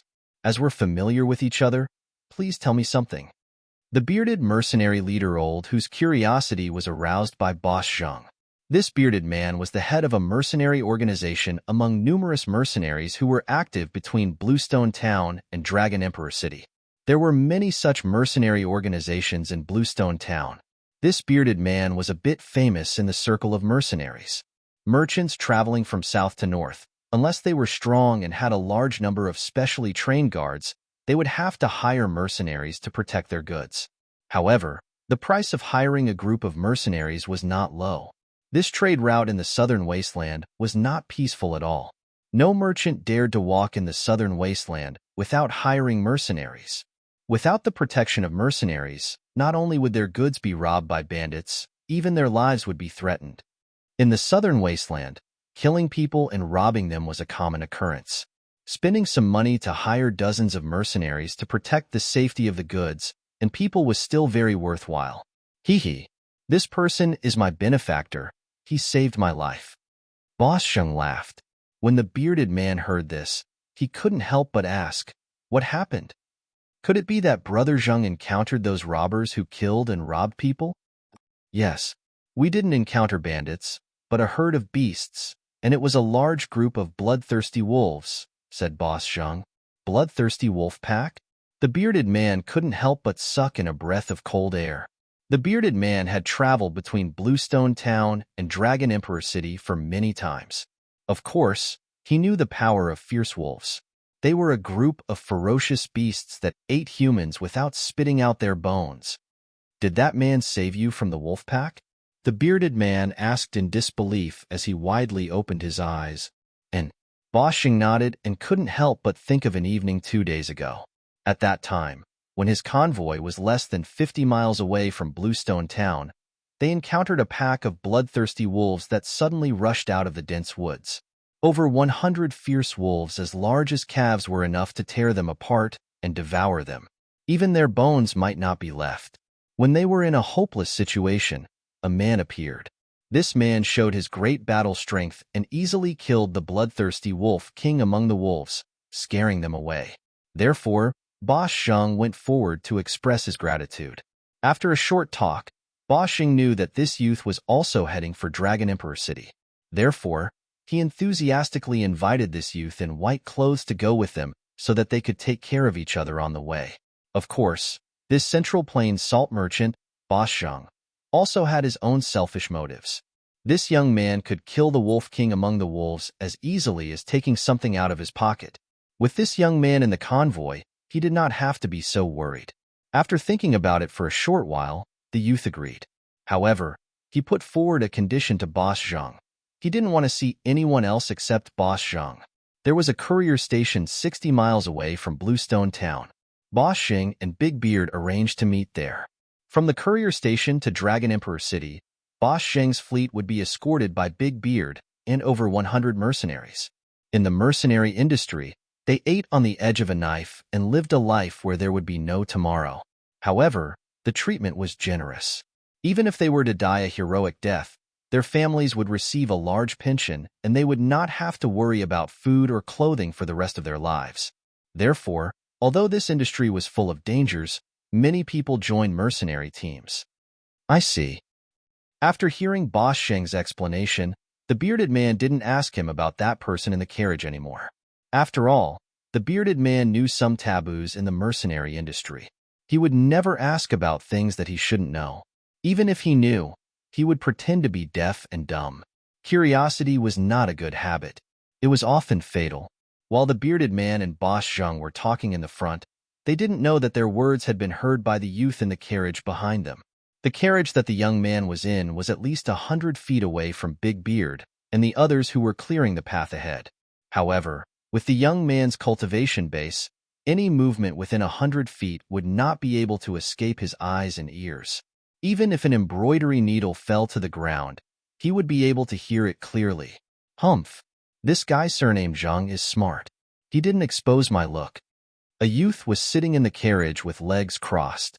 A small cyan snake was coiling on his right hand. 2 tiny teeth holes could be vaguely seen on the middle finger of the youth's right hand. The carriage seemed to be filled with a faint fragrance of plants. The youth's eyes were like cold stars, his face was like a knife, and his black hair casually draped over his shoulders. Who else could it be but Gu Fei? You little guy, you actually swallowed a beast crystal. That's really surprising, Gu Fei said with a faint smile as he gently played with the Shaoqing snake on his hand. It turned out that when this little azure snake had entered Gu Fei's magic treasure pouch that day, it had actually gone for the beast crystal within the magic treasure pouch and swallowed the jade-green beast crystal that was the size of a finger. The jade-green beast crystal that looked like a pearl was something Gu Fei had obtained from the 3-eyed divine mink that he had met by chance. However, it had now been swallowed by the Shaoqing snake. After swallowing the beast crystal, the Shaoqing snake's abdomen bulged. That beast crystal was not that easy to refine. After swallowing the beast crystal, the Shaoqing snake became listless. Only when Gu Fei used his power to expel the poison did the Shaoqing snake slowly crawl out of the magic treasure pouch and suck the poison in Gu Fei's body. 2 days ago, when Gu Fei came out of the primitive forest, he met Boss Xing and his group who were surrounded by wolves. So he killed the Wolf King, scared off the wolf pack, and saved Boss Xing and his group. He didn't like to deal with people, so he wanted to leave. However, when he talked with Boss Zhang, he found out that Boss Zhang was a salt merchant in the Central Plains. He was preparing to transport 10 carts of salt to the southern wasteland to sell. The southern wasteland didn't produce salt, so it was rare in the southern wasteland. Boss Zhang transported the salt to the southern wasteland in exchange for its rare products, and then transported it back to the Central Plains to earn the difference in price. Back and forth, Boss Zhang could net tens of thousands of gold with each trip. However, his strength was limited. He couldn't sell salt to the southern wasteland on a large scale. For big organizations like Haotian Business Group and Rising Sun Trading Company, they could make more than tens of thousands of gold coins by traveling between the Central Plains and the southern wasteland. Boss Zheng's tens of thousands of gold coins couldn't even match the fraction of those organizations. This was the advantage of big business groups and big trading companies. With great wealth and power, they could always do big business. They could dispatch hundreds or even thousands of people. Additionally, they had their own guards. They didn't need to hire mercenaries at all. Boss Zheng invited them. Therefore, Gu Fei agreed to go to the Dragon Emperor City in the southern wasteland with Boss Zheng and his group. In a couple of days, the remaining poison in my body would be completely removed. Wait for me, those 3 guys. I will definitely take revenge for them. When Gu Fei thought about how he was almost poisoned by Chu Tian and those 2 mysterious young men and lost his life, he found it difficult to restrain the rage in his chest. These 3 people had already been on his must-kill list. Of course, he didn't know that Chu Tian was just used as a spear by others. Beitang Ao and Dongfang Long secretly tampered with the liquor that Gu Fei drank. Chu Tian didn't know this. Moreover, Chu Tian didn't know these 2 people either. However, even if Chu Tian knew that it was done by these 2 people, he didn't dare to denounce them. After all, the forces behind these 2 people were not small. The abdomen of that Shaoqing snake was still bulging. That beast crystal had not been completely refined. After sucking the poisonous blood, the green snake lazily crawled back into the magic treasure pouch on Gu Fei's waist. This little guy didn't seem to be shy with strangers and wasn't afraid of Gu Fei. This Shaoqing snake stayed with Gu Fei for the time being because there were 2 items in Gu Fei's magic treasure pouch that attracted this little guy: an egg-sized yellow beast crystal and a pitch-black bead. The bead was more advanced than the beast crystal. It was a beast core. Only demonic beasts could form beast cores inside their bodies. That bead was the inner beast core of that immature black water serpent that Gu Fei got from the mysterious cave at the bottom of the icy green pool. At this time, The speed of the caravan suddenly slowed down, and a clamor came from the front. Gu Fei peered through the curtain and saw a large group of people with flags fluttering in the wind a few dozen meters ahead. Rising Sun Trading Company, Chu. Gu Fei vaguely saw the following words on the flags. At the sight of these words, Gu Fei's pupils instantly contracted. Chapter 116. The scale of the Rising Sun Trading Company's caravan was very large. There were about 300 to 400 yellow-robed guards wearing soft armor and purple headbands on their foreheads, riding on tall horses. Furthermore, the horses that the yellow-robed guards rode on were not ordinary horses. They were black-armored war steeds, and they were all 1 in 1,000 excellent steeds. Only a great force like the Rising Sun Trading Company could possess black-armored war horses, which were comparable to the heavy cavalry of the three empires. Of course, the yellow-robed guards of the Rising Sun Trading Company did not dare to wear armor, boots, and helmets in public. This was because doing so would be a great taboo of the three empires. The empires could turn a blind eye to the training of guards in private. However, if they trained soldiers in private, it would be a different matter. They could be accused of conspiring at any time and be punished with the extermination of their entire clan. Even so, these 300 to 400 yellow-robed guards of the Rising Sun Trading Company could rely on the black-armored war horses to break up and defeat thousands of bandits in an instant, even if they encountered them. This was not an exaggeration. TSK. Look at their equipment. That's what you call excellent equipment. Big Beard, who was carrying a huge axe, licked his lips when he saw the black-armored war horses under the yellow-robed guards. The envy in his eyes was revealed without any concealment. Banners fluttered, carriages roared, and horses roared. This was simply a march, not a caravan. The Rising Sun Trading Company's ostentatious display was big enough to deter the few bandit forces that had designs on them. Hee, Brother Beard, if you are envious, you can join the Rising Sun Trading Company. With Brother Beard's strength, isn't it a piece of cake for you to be the commander of the guards? Boss Sheng said with a smile. Bah. To be someone else's slave? Do you think I'm stupid? I'm not that cheap. Big Beard said while glaring. This Big Beard was obviously a person who would rather be a beggar than a slave. Big Beard and the others slowed down the speed of the caravan and followed the Rising Sun Trading Company from a distance. The smoke and dust in front of them blew over from time to time, but they did not mind it. Instead, they chatted and laughed in a relaxed manner. It seemed that following behind them and eating their dust was also a pleasure. Even the big bearded man hung the big axe on the saddle, tore open the leather armor on his chest, and chatted with Boss Sheng. They talked about everything under the sun, and spittle flew everywhere. This was because the Rising Sun Caravan's people were clearing the path in front of them.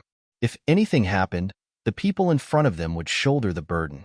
Therefore, Big Beard and the others naturally did not need to be so nervous. In the carriage of the Central Plains salt merchant, Boss Sheng, Gu Fei did not bat an eyelid, although he really wanted to rush forward, drag Chu Tian out, and slap him to death. However, now was not the time. He had to endure it. His strength had not fully recovered, and the remaining poison in his body had not been completely purged. He could not unleash the full power of his martial arts. I'll let you live for 2 more days. Gu Fei forcefully suppressed the anger in his chest. He had no choice but to do this. He had to kill Chu Tian in his peak state, because Chu Tian was not simple. If he failed to kill him in one strike and allowed him to escape, it would be a source of trouble in the future.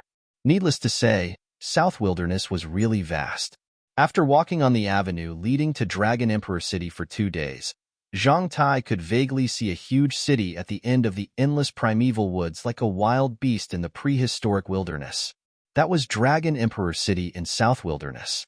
Nobody knew when Dragon Emperor City was built, not even the old fogies on the continent. Perhaps Dragon Emperor City had existed for a long time. As a result, people's memory about Dragon Emperor City had been eroded by the merciless time. It was said that Dragon Emperor City had existed in South Wilderness since far ancient times. However, this rumor couldn't be verified. Even the oldest classics on the continent didn't record when this huge city appeared. The setting sun was as red as blood, which dyed all the clouds in the skyline into fiery red, forming brilliant fiery clouds. On the avenue, the fleet of carriages stretched for miles. Noisy people and horses neighed. In front of the fleet was the most powerful and well-equipped rising sun caravan with fluttering flags.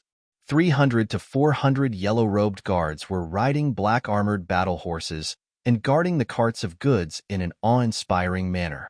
After the rising sun caravan were 7 to 8 small caravans that had gathered on the road over the past 2 days. In this way, the fleet of carriages stretched for miles on the avenue.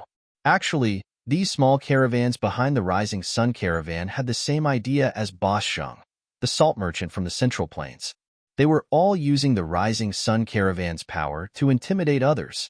By staying close to the rising sun caravan, they could avoid robbers by relying on the power of the rising sun caravan. Over the past 2 days, Gu Fei, who was hiding in the fleet of bustling, finally got rid of all the remaining toxins in his body and recovered to his peak state. He planned to launch an attack tonight. Chu Tian dared to use despicable methods to harm him. His actions were unforgivable. Only by using Chu Tian's blood could he quell his anger. The light between the heavens and the earth receded and darkness gradually descended. Night came quietly. The endless stars in the sky were like shy girls slowly removing their veils, sprinkling down endless starlight. After a day's journey, the people and horses were tired. When night fell, the fleet of carriages that stretched for miles also stopped. They set up camp by the roadside and lit bonfires. Some people directly walked into the forest by the roadside and hunted a few wild animals, or untied their rations from the carriages and swallowed them with coarse wine. Outside, it was fine as long as they could fill their stomachs. There was not much to be concerned about. While no one was paying attention, Gu Fei slipped out of the carriage and entered the dense forest by the roadside. He passed through the dense forest. His movements were like a phantom, like a ghost, avoiding the people's eyes and ears as he quickly moved forward. In the campsite of the rising sun caravan, a large purple tent was set up. The tent was brightly lit, and there were 2 guards standing at the entrance. Inside the tent, 2 people were leisurely playing chess. One of the 2 people playing chess was a young man in luxurious clothes, and the other was a middle-aged scholar in green clothes, holding a feather fan and silk scarf. How many people have been bewitched by you 19 times? I lost again. Mr. Ning's chess skills can be said to be unparalleled in the present age. I admire you. The young man in luxurious clothes stared at the chessboard and pondered for a long time before finally saying these words. The scholar in front of the young man gently waved his feather fan. 3 strands of black beard hung down to his chest. His face was as white as jade, and his phoenix eyes and long eyebrows made him look strange and elegant. When he smiled, he gave people a feeling that he was extraordinary. The middle-aged scholar, Mr. Ning, was about to speak. Suddenly, his expression changed and he waved the feather fan in his hand toward the chessboard on the table. The chessboard immediately flew up, and the black and white chess pieces on it fell to the ground. The chessboard went around the young man and blocked his back. The engraved lines on the chessboard seemed to come to life, rushing out and crisscrossing each other, like a net being laid out. Chapter 117. Under the curtain of night, the campsite of the rising sun caravan was very peaceful. The guards and workers were cooking and feeding the horses as usual. However, when a white figure appeared, the tranquility of the campsite was instantly broken. A white figure dashed out from the primitive jungle beside the main road like lightning. Before the guards could react, the white figure had already appeared beside the big tent in the center of the campsite. He directly broke open the tent and stepped into the tent. Boom! The campsite of the rising sun caravan was instantly in an uproar. The yellow-robed guards who had woken up turned pale with fright. They picked up their weapons and rushed towards the tent in the center from all directions. However, at this moment, there was a scene in the tent. A cold-looking young man with long hair fluttering in the wind and a murderous aura was punching towards the young man in embroidered clothes who was sitting beside the table in the tent. The pneuma was vast and mighty, and the misty 5-colored aura surged forward like a surging river. Pung! The dust on the ground seemed to have been lashed by a whip, rushing up and spreading in all directions. All of this happened too suddenly. When the young man broke open the tent and entered, the young man in embroidered clothes was startled by the enemy's attack. He turned pale with fright and stood up from the chair. However, the response of the middle-aged scholar opposite the young man was extremely fast. When the young man broke open the tent, the feather fan in his hand swept across the chessboard in front of him. The chessboard immediately burst out with misty light, bypassing the young man in embroidered clothes and moving forward to block the young man in embroidered clothes. The 19 vertical and horizontal lines on the chessboard seemed to have come to life. They rushed out from the chessboard and interweaved into a net. The net quickly spread out and caught the young man's incoming fist energy. Seeing this, the young man could not help but be startled. He seemed to have not expected that there was such an expert by Chu Tian's side. However, the young man's fist momentum did not change. His fist was like a meteorite falling from the sky, but also like a meteor streaking across the sky. The green-robed scholar, Mr. Ning, could not help but be moved at this moment. The newcomer was incomparably powerful, and the strength he displayed was frightening. An expert, definitely a rare expert. The energy net instantly collided with the young man's fist, making a sound like cloth being torn apart. The big net that was trapping him was immediately shattered by the punch. The fist, which was surrounded by 5-colored divine light, broke through the energy net. Bang! It directly hit the chessboard. Buzz! They looked at each other, and for a moment, no one dared to enter the tent again. Gu Fei, I really didn't poison you.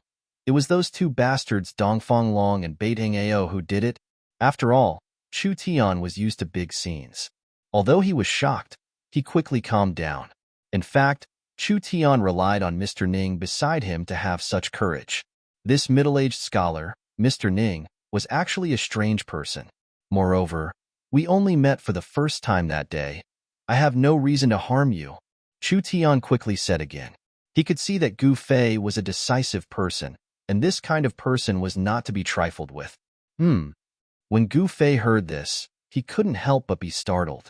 Chu Tian's words seemed to be reasonable, and it was impossible for Chu Tian to make a move on a stranger without any reason.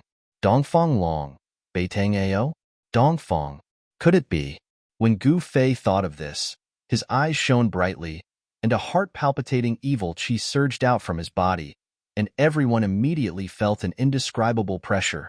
Gu Fei's action made the hearts of the two people opposite him jump. Mr. Ning even suspended the chessboard in front of him and looked at Gu Fei with a serious expression. If Gu Fei made any strange movements, he would mercilessly attack. This chessboard had actually been refined into a treasure by Mr. Ning, and the power displayed just now was just the tip of the iceberg. At this moment, a white strange bird flew in from outside the tent and landed on Chu Tian's shoulder. This strange bird was only the size of a fist, and its feathers were as white as snow. It had a pair of sharp golden claws, and there was a strand of bright red feathers on its head. If one didn't look closely, one would think that it had a red flesh crown. There was a cylinder tied to the strange bird's leg. Chu Tian quickly untied the cylinder from the bird's leg, and then took out a roll of paper from it. Gu Fei, I know where Beitang Ao is. You can go find him directly and prove that what I said is true. Chu Tian opened the roll of paper and said to Gu Fei after reading it anxiously. He is there? Gu Fei asked. He had already vaguely guessed that this matter was not that simple, and it might be a disaster. Dongfang family. Gu Fei felt a burst of irritation. They are confronting the Haotian caravan 30 li ahead. Chu Tian said quickly. Whoosh! A strong gust of wind suddenly blew within the tent. Gu Fei's figure had already disappeared from the tent. A white figure quickly rushed out of the Rising Sun caravan's campsite. Chapter 118. Gu Fei left in the blink of an eye. The battle didn't break out. Chu Tian instantly relaxed his tense nerves, making him feel exhausted. Only then did he realize that his clothes had long been soaked in cold sweat. Gu Fei gave him a terrifying feeling. He was like a deity or a demon. Gu Fei was decisive in killing. In a split second, he had killed over a dozen guards with the force of a thunderbolt. Looking at the mess in front of him and the pungent smell of blood rushing into his nose, Chu Tian's face was still extremely pale. He couldn't calm down for a long time. He didn't doubt Gu Fei's determination to kill him at all. If Mr. Ning was not present, he might have died here with a grievance. If he was really killed by Gu Fei, then he, Chu Tian, would have died in vain. The guards that were killed by Gu Fei were in an incomparably miserable state.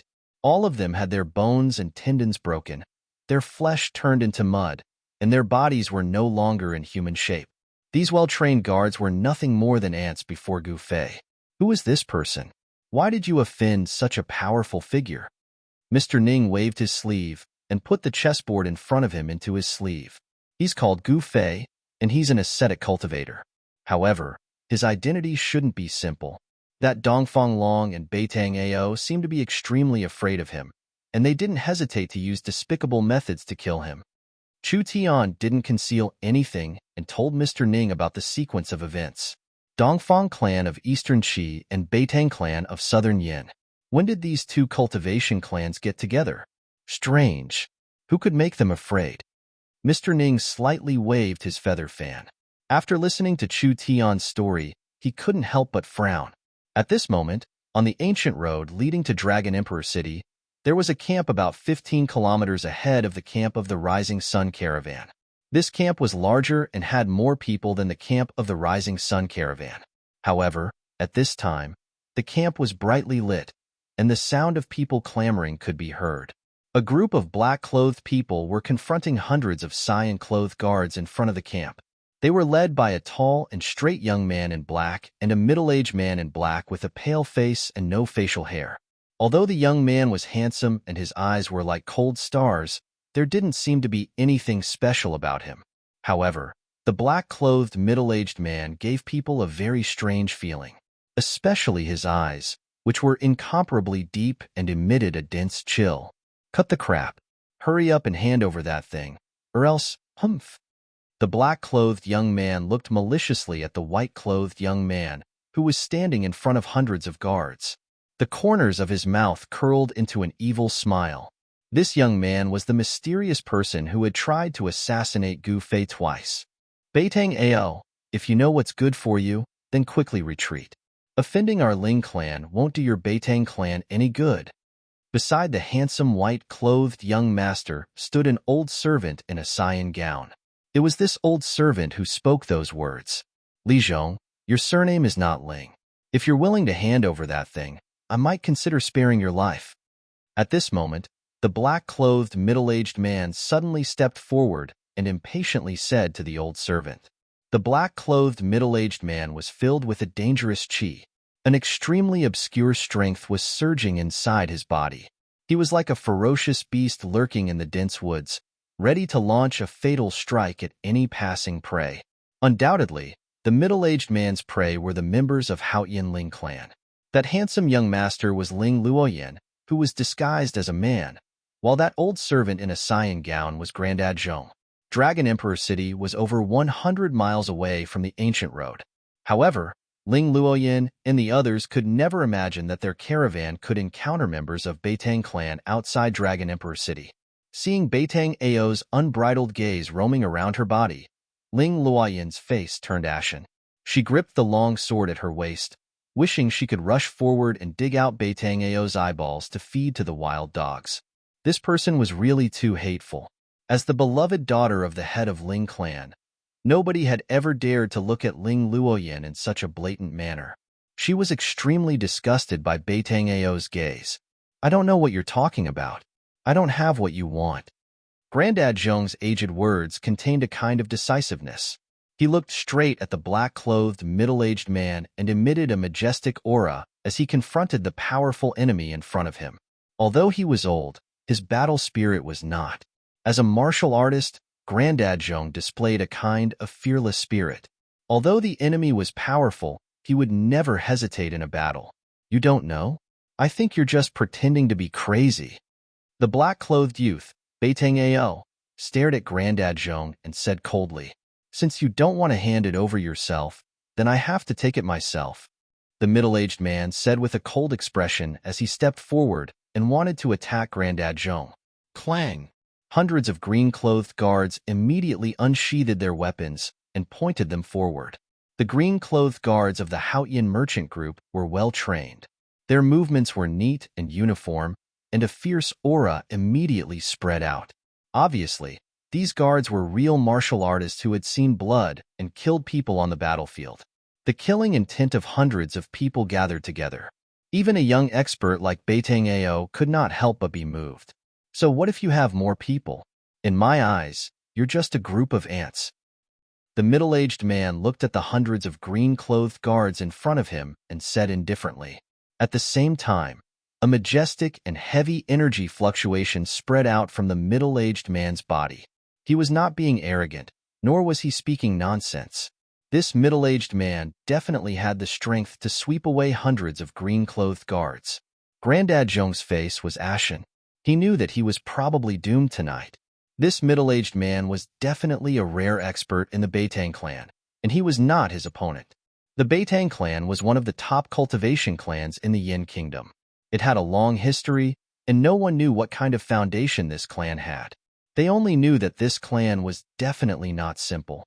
To be able to not be buried in history and continue to be passed down, such a cultivation clan must have something extraordinary. Uncle, why do you need to kill these people personally? It's better for me to get rid of these ants. Beitang Ao said disdainfully. He did not put the people of the Haotian merchant group in his eyes at all. All right, quickly bring the things over. I don't want to have any more problems. The middle-aged man nodded and retreated. This place was not far from the Dragon Emperor city. It would not be good if they attracted the attention of other experts. Humph! Die! Beitang Ao strode forward and stretched out his right hand. Pung! A green light burst out from his palm. A large amount of green silk threads immediately shot out from his palm. Like countless tentacles, they entangled towards Grandad Zhong. Those were not real silk threads, but energy threads condensed from energy. This was a kind of magical ability that Beitang Ao had mastered.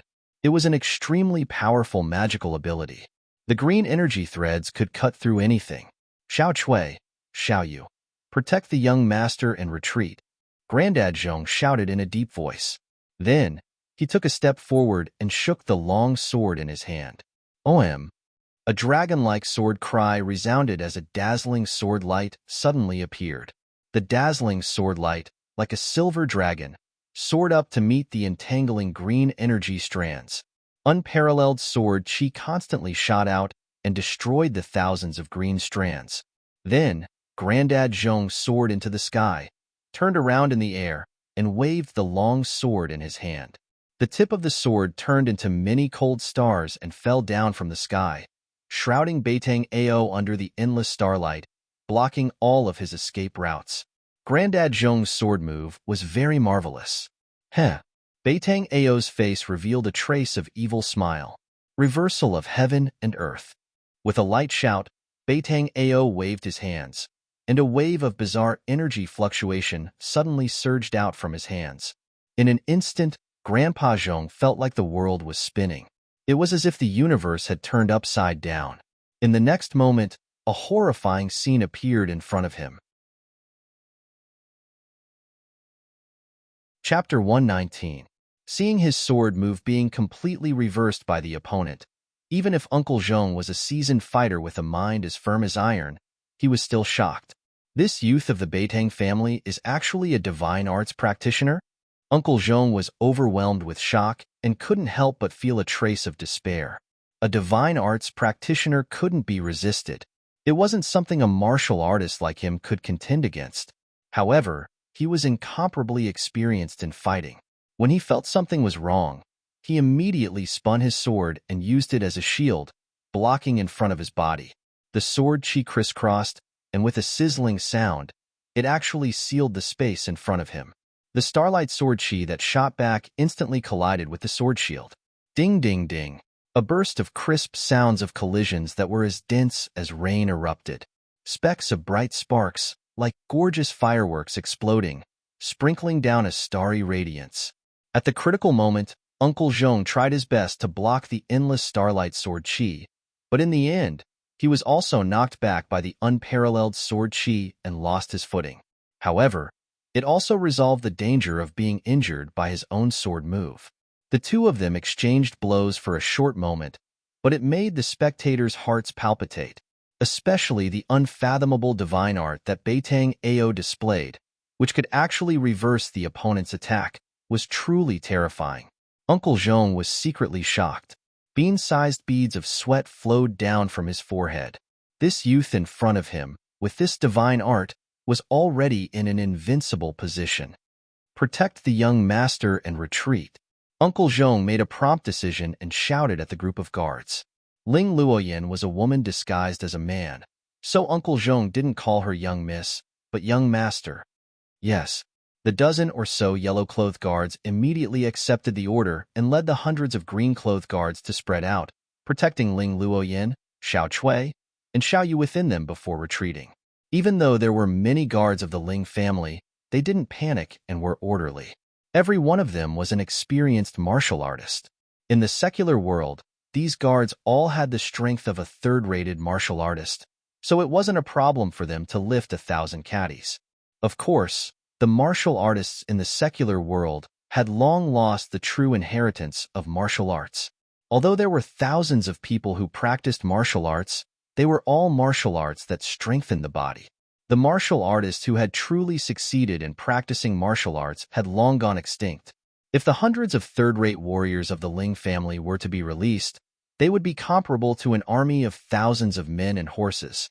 Their strength was not to be underestimated. However, in the eyes of those in the cultivation world, third-rated martial artists in the secular world were just a bunch of ants. They could kill as many as they came. You want to leave?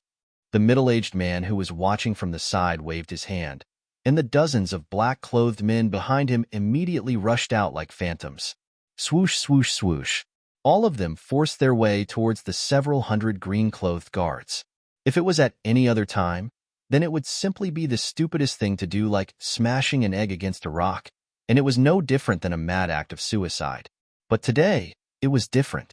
All of these black-clothed figures surged with a horrifying, baleful aura, and they emanated a vast, ghastly, and terrifying aura. They were simply like over 10 madmen. The chi released by the dozens of black-clothed people faintly overwhelmed the chi released by the hundreds of green-clothed guards, which was really incredible. Beitang Yi, do you really want to kill all of us? Grandpa Zhong said in a muffled voice as he put his sword horizontally in front of him and gazed at the middle-aged man in black with his sharp eyes. I will say it again. Hand that thing out. Otherwise, don't blame me for being merciless. Beitang Yi said sternly. I will say it again. I have no idea what you're talking about. Although Grandpa Zhong knew the situation was critical, he still didn't want to hand that thing out, because he knew that the owner of this thing was in Dragon Emperor City. That person's background was greater than that of Beitang clan. If that person couldn't see this thing, Haoyan Business Group would face a great disaster. Aoer, do it. Beitang Yi ordered Beitang Ao as he squinted his deep eyes into a line. Yes, big uncle. Beitang Ao revealed a cruel smile as he strode forward. Numerous cyan strands appeared on his body, making him look like a huge cyan cocoon that was releasing tens of thousands of strands. Go. Beitang Ao roared as tens of thousands of strands of energy instantly soared into the sky and interweaved into a huge net, which covered the hundreds of people of Haoyan Business Group in front of them. These hundreds of cyan guards were the backbone of Haoyan Business Group. As long as they were killed, the rest were just common workers. It didn't matter whether they were killed or not. At the same time, the cyan strands shot towards Grandpa Zhong. After Grandpa Zhong tried his best to resist them for several times, his long sword was entangled by the cyan strands. Bang! The long sword was instantly minced by the cyan strands, turning into thousands of pieces that fell on the ground. Wah! With a miserable shriek, blood burst out of the cyan light as an arm flew off. That arm was holding a sword hilt. A thin figure staggered backward. You old man, go to hell. Countless cyan strands of energy rushed forward. When hundreds of people were about to be killed, Beitang Ao's reckless words were like a bolt from the blue in the ears of the others. With such a remarkable ability, even a powerful army might not be able to defeat this terrifying youth. Beitang Ao. Just when everyone was in despair, suddenly, an earth-shattering roar came from the back of the camp. The rolling sound waves were like galloping horses. Hundreds of people's ears immediately buzzed, and the world became silent for a moment. Who is it? Everyone was shocked, especially Beitang E, whose face suddenly became incomparably solemn. As for Beitang Ao, his face even paled. Outrageous, that maleficent star actually didn't die. This is troublesome. Let's kill these people in front of us first. Beitang Ao's mind was shaken. The countless strands interweaved into a huge net and shrouded the hundreds of Cyan guards. It's him? Ling Luoyin, who was protected by hundreds of Cyan guards, was completely dumbfounded when she heard this voice. Everything in the outside world seemed to have nothing to do with her. The person she cared about appeared in her moment of crisis. On the ancient path, a white shadow rushed from behind like the wind and lightning. The speed of the person was so fast that he left a series of afterimages in the void as he passed. In an instant, he came close to them. A mountain-like fluctuation of yuan qi surged over. Even the people of the Beitang clan turned pale. The dozens of black-clothed men were forced to retreat, and their figures were unstable. Damn it! When the person saw the scene in front of him, he was instantly furious. He directly pushed his palm forward. An endless golden light swept forward like a golden wave. Beitang Ao's Cyan large net was about to descend on the heads of the hundreds of Cyan guards, but the countless strands were all shattered and dissipated under the golden light. Beitang Ao felt as if he was struck by lightning. His body shook violently, and he continuously retreated a few steps. His face suddenly flushed red, and the blood in his chest and abdomen were rolling up and down rapidly. When his divine ability was broken, he suffered a not small impact. The palm power that was like a surging golden wave canceled out the thousands of strands. Who? A gust of wind rose, and the white figure had already arrived in front of Beitang Ao in an instant. He directly punched out. There was no dazzling light, no terrifying yuan qi fluctuation. It was just an ordinary punch. However, this seemingly ordinary punch caused ripples to appear in the space in front of the fist. This was pure power that caused the space to shake. Chapter 120. His fist was like a landslide. Its momentum was extremely fierce. Beitang Ao only felt pain from the strong wind blowing against his face. Before the fist arrived, the wind had already risen. Furthermore, all of the power was gathered on the fist. Not even a little bit leaked out. Beitang Ao had an unfathomable divine ability, but he had a kind of feeling of powerlessness. It was a pure martial skill, not a Dao technique or divine ability. The most frightening thing was that there was no power leaking out. In other words, there was no power for Beitang Ao to shift, block, or reverse. Beitang Ao was so depressed that he almost vomited blood. He was truly aggrieved. He had no choice but to retreat. However, he was shocked to find that if he didn't retreat, Gu Fei's fist suddenly accelerated and appeared in front of his chest in an instant. Under the pull of qi, Gu Fei followed him like a shadow, not leaving any leeway for Beitang Ao to retreat. The strong wind set off by the fist had already pressed a fist mark on the clothes on Beitang Ao's chest. It was as if a 10,000 gene boulder was pressing on his chest, making him unable to breathe. My life is over. Although he rapidly retreated, he still couldn't get rid of the fist that was smashing towards his chest. Beitang Ao was immediately scared out of his wits. He was so nervous that his heart seemed to have stopped beating. In an instant, he felt the aura of death. Seeing that he couldn't avoid it and was about to be hit by Gu Fei's fist, Beitang Ao suddenly felt the back of his neck tighten. After that, his body was pulled back by a powerful force. At the same time, a bright golden palm stretched out from his side and welcomed Gu Fei's fist. Boom!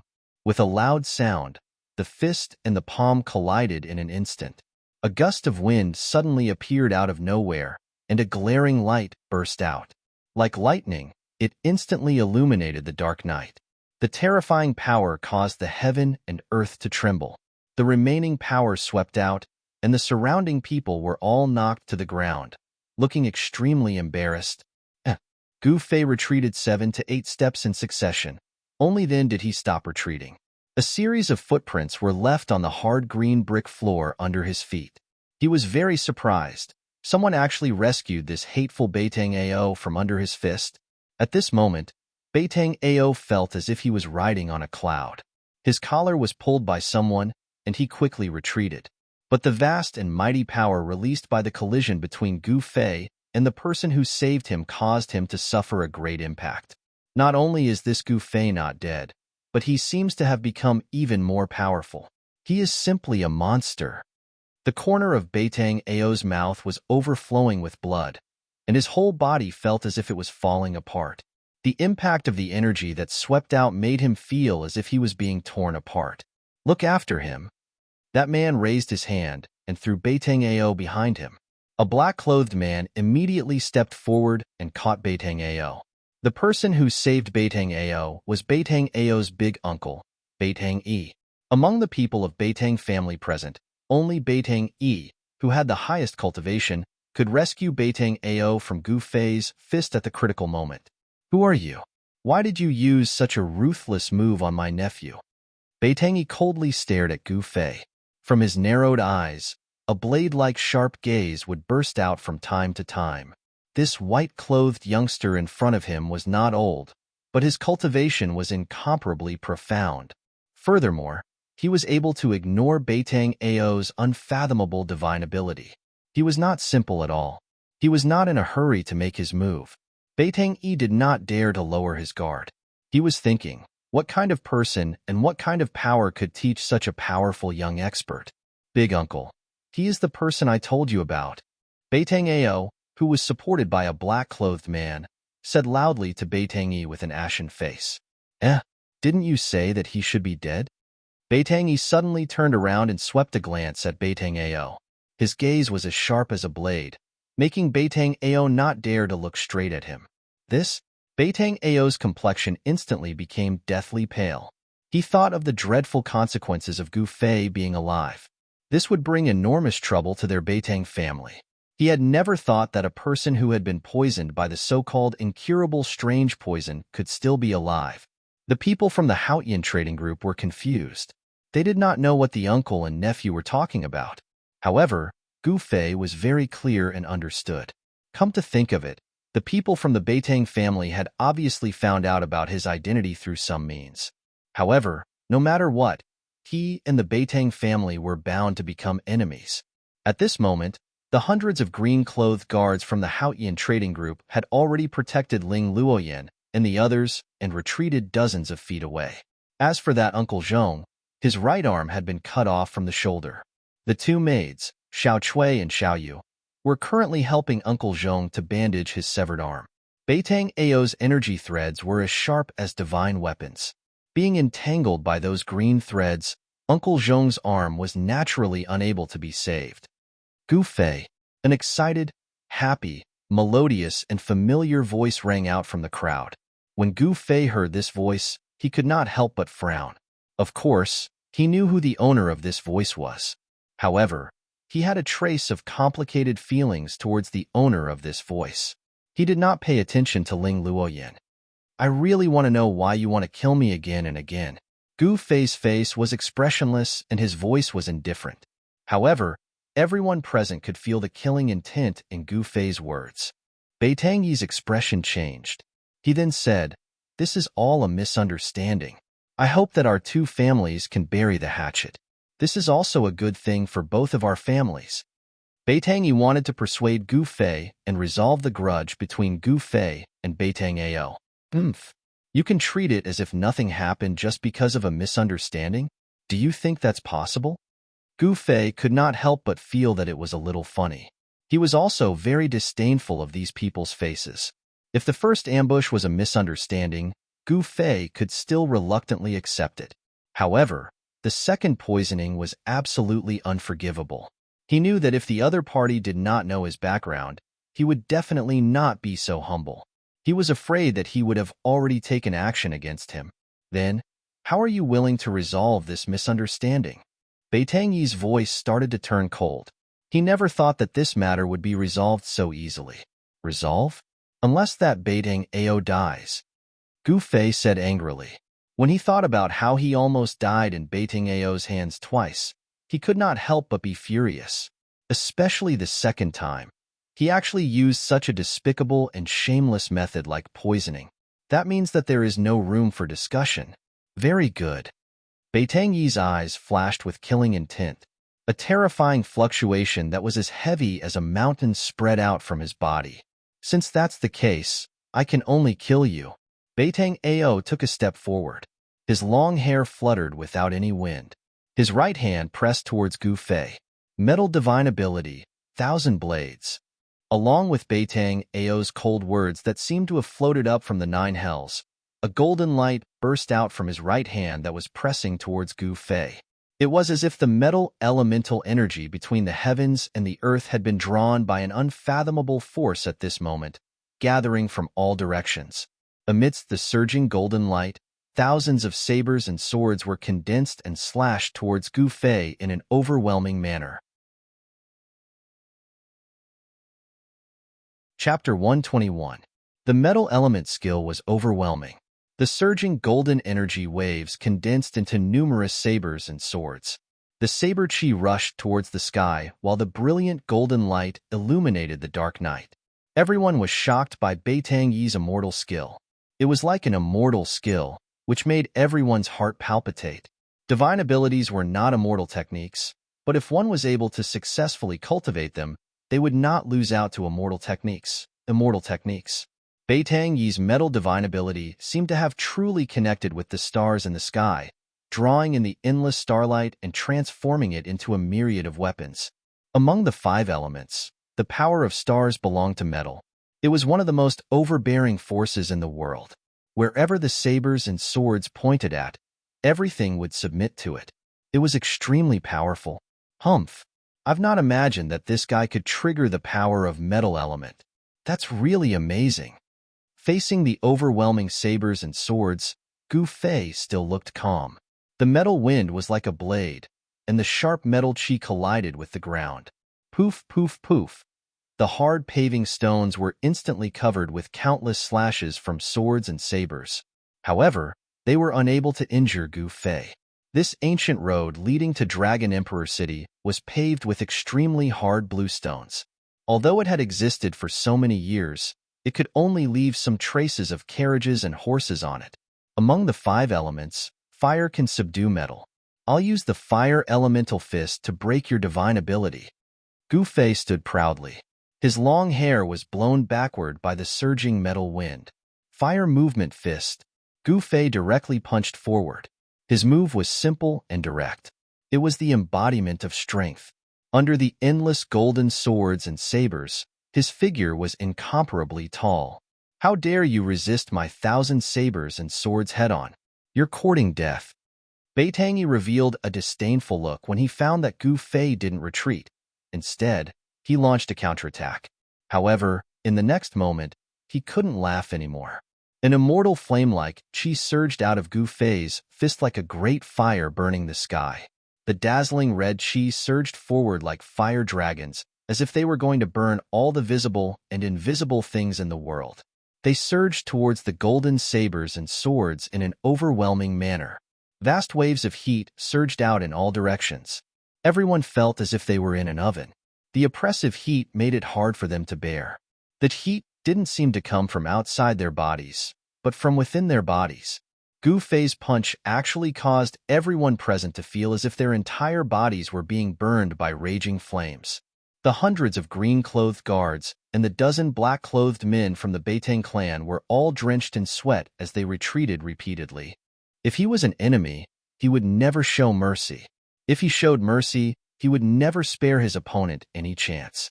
This was Gu Fei's consistent principle when facing an enemy. In a duel, it was a battle of life and death. The overwhelming golden sabers and swords instantly collided with Gu Fei's fiery fist. A rumbling sound broke out. The sound wasn't loud, but it shook the world. Thousands of golden sabers and swords were shattered into streams of light that streaked across the sky. Finally, they were extinguished in the surging fire. There were flames everywhere and sharp edges everywhere. The strong light that erupted illuminated the world. Especially under the night sky, it was particularly eye-catching. Even hundreds of miles away, it could be clearly seen. Unparalleled strength was colliding, surging, surging and canceling each other out. A great pressure swept out and shrouded the nearby world. The thousands of sabers and swords formed by the metal element divine power were actually blocked. It wasn't a divine power or a Dao technique, but it was better than a divine power and a Dao technique. The martial arts and combat skills that Gu Fei displayed shocked everyone. When the light dissipated, Beitangi stood in the field without moving. At this time, he could no longer hide the shock in his heart. How was this possible? Gu Fei flew out. He was surprised to find that the black-robed middle-aged man was actually a powerhouse that surpassed the realm of awakening self. He was at the peak of the 8th level of heaven, but it was still difficult for him to contend, and he was forced to retreat by the metal element divine power. Although the martial arts and combat skills were not weaker than any Dao technique, the strength of the other party was there. In this battle of combat skills and divine powers, Gu Fei was at a disadvantage. A vast amount of Yuan Qi rushed out of Gu Fei's body, enveloping his whole body in a bright aura. He tried his best to stop his retreat. At this time, behind him was already a dense forest. You are actually unimaginable. Beitangi looked at Gu Fei with a look of disbelief. He seemed to have thought of something, and his expression changed several times. This is Uncle Zhong, who was being protected by a group of guards, was speechless for a long time when he saw the scene just now. At this time, he trembled and muttered to himself, I can't believe the legend is actually true. Martial arts are not inferior to divine powers and Dao techniques. Uncle Zhong, what divine powers and Dao techniques? What are you talking about? Ling Luoyan asked. Her gaze was still on the imposing figure in front of her. This, you wouldn't know even if I told you, Uncle Zhong said excitedly. His face, which was pale due to losing a large amount of blood due to his broken arm, now had a hint of redness. I can't believe that I would be able to see true martial in my lifetime. Uncle Zhong seemed to have seen through Gu Fei's martial arts and seemed to know that it was another cultivation system that was different from divine powers and Dao techniques. You have surprised me too much. I can't believe that I, Beitangi, am actually fighting with a true martial artist. You are a Dao sect's disciple, yet you cultivate martial arts. You are really unconventional. Beitangi took large strides towards Gu Fei. At this time, anyone could see that Gu Fei seemed to be at a disadvantage. Ling Luoyan and the rest couldn't help but break out in cold sweat for Gu Fei. As for Beitangi, who had retreated to the side, he looked at this scene excitedly. With his big uncle making a move, Gu Fei was definitely going to die this time. No one was clearer than Beitangi about how terrifying his big uncle was. His big uncle had just broken through to the transcending mortality realm not long ago, and was a divine arts practitioner that could contend with martial cultivators. The Beitang family's 5 elements divine powers were rumored to be able to shake the heavens and move the earth, and kill immortals and gods. It was a supreme divine power. Of course, Beitangi's cultivation was still far from the level of killing immortals and gods, but it was enough to show how extraordinary the 5 elements' divine powers were. Words are useless. Let's see who's the real deal. Gu Fei's expression was incomparably grave. The aura on his body was pulsating like a divine flame, and the muscles and bones in his body started to let out faint sounds of thunder. All the energy in his body was gradually being stimulated. Gu Fei felt a dangerous aura from Beitangi's body, which made him feel slightly uneasy. Beitangi's cultivation had probably broken through to the transcending mortality realm. Chapter 122. The thick earth chi surged violently and couldn't be resisted. Dusky dust covered half of the sky. That wasn't real dust. It was the great power displayed by the earth element divine art. What a powerful earth element divine art! Gu Fei was secretly astonished. This didn't mean that he was afraid of Beitangi. On the contrary, Beitangi's strength had stimulated Gu Fei's arrogance. Martial arts practitioners were natural warriors. They pressed forward with indomitable will and were fearless. Even if they knew blood would be spilled 5 steps away, they would still fight, fight, fight. They would rather die standing than live kneeling. Gu Fei's martial heart was extremely pure and untainted by any worldly concerns. His actions were all from the bottom of his heart. It was because Gu Fei had no distracting thoughts in his heart that he could advance bravely and cultivate his martial path to such a stage. He didn't retreat or give way. Facing the thick earth chi that was swallowing him, he instead took a step forward proudly. He was still incomparably powerful as he punched out fearlessly, fighting force with force. So what if he was a divine arts practitioner of transcending mortality realm? He would continue to fight without hesitation. He wanted to borrow Beitang Yi's hand to temper himself, to search for that sliver of opportunity to break through in his cultivation in the face of adversity. Gu Fei wasn't stupid to fight with a strong practitioner of the older generation like Beitang Yi, who was on transcending mortality realm. He was forcing himself into a dead end, and then forcing himself to break through the barrier of cultivation. What Gu Fei executed was Wood Element Fist, using wood to subdue earth. Among the 5 elements, the wood element innately restrained the earth element. You have the divine arts of the 5 elements. I have the battle techniques of the 5 elements. Furthermore, Gu Fei still had something to rely on. It would be very difficult for Beitang Yi to kill him. That indomitable punch seemed to have borrowed the endless power of the wood element in heaven and earth and communicated with the boundless primitive forest. The essence of the plants gathered and formed a green ocean in front of Gu Fei. The resplendent green light illuminated the entire sky and earth. Wood element fist versus earth element divine art. The two terrifying forces instantly collided together. Rumble. This was an intense collision that shook one's soul. Everyone paled and retreated further away in fear. They were afraid that they would be caught in the crossfire. Even if it was just the aftershock of their clash, it wasn't something they could withstand. Gu Fei, don't lose. Under the protection of a group of guards, Ling Luoyan retreated far away. She kept looking back at the scene, praying in her heart. However, Ling Luoyan's prayers didn't seem to have any effect. The heavy wood elemental fist force simply couldn't disperse the dust that filled the sky. Although the wood elemental energy innately restrained the earth elemental energy, if the earth elemental energy was too strong, it could also restrain the wood elemental energy. Dust filled the air. Gu Fei retreated with blood flowing out of the corner of his mouth. He had no choice but to retreat. The formidable power of the divine ability made it difficult for him to neutralize it. As for Beitang Yi, he was following closely behind. Beitang Yi's hands drew mysterious trajectories. Green light flashed between his hands. That was a sign that the wood elemental divine ability was about to be unleashed. As expected, the wood elemental fist force that Gu Fei had blasted out was actually guided and blocked by him in an instant.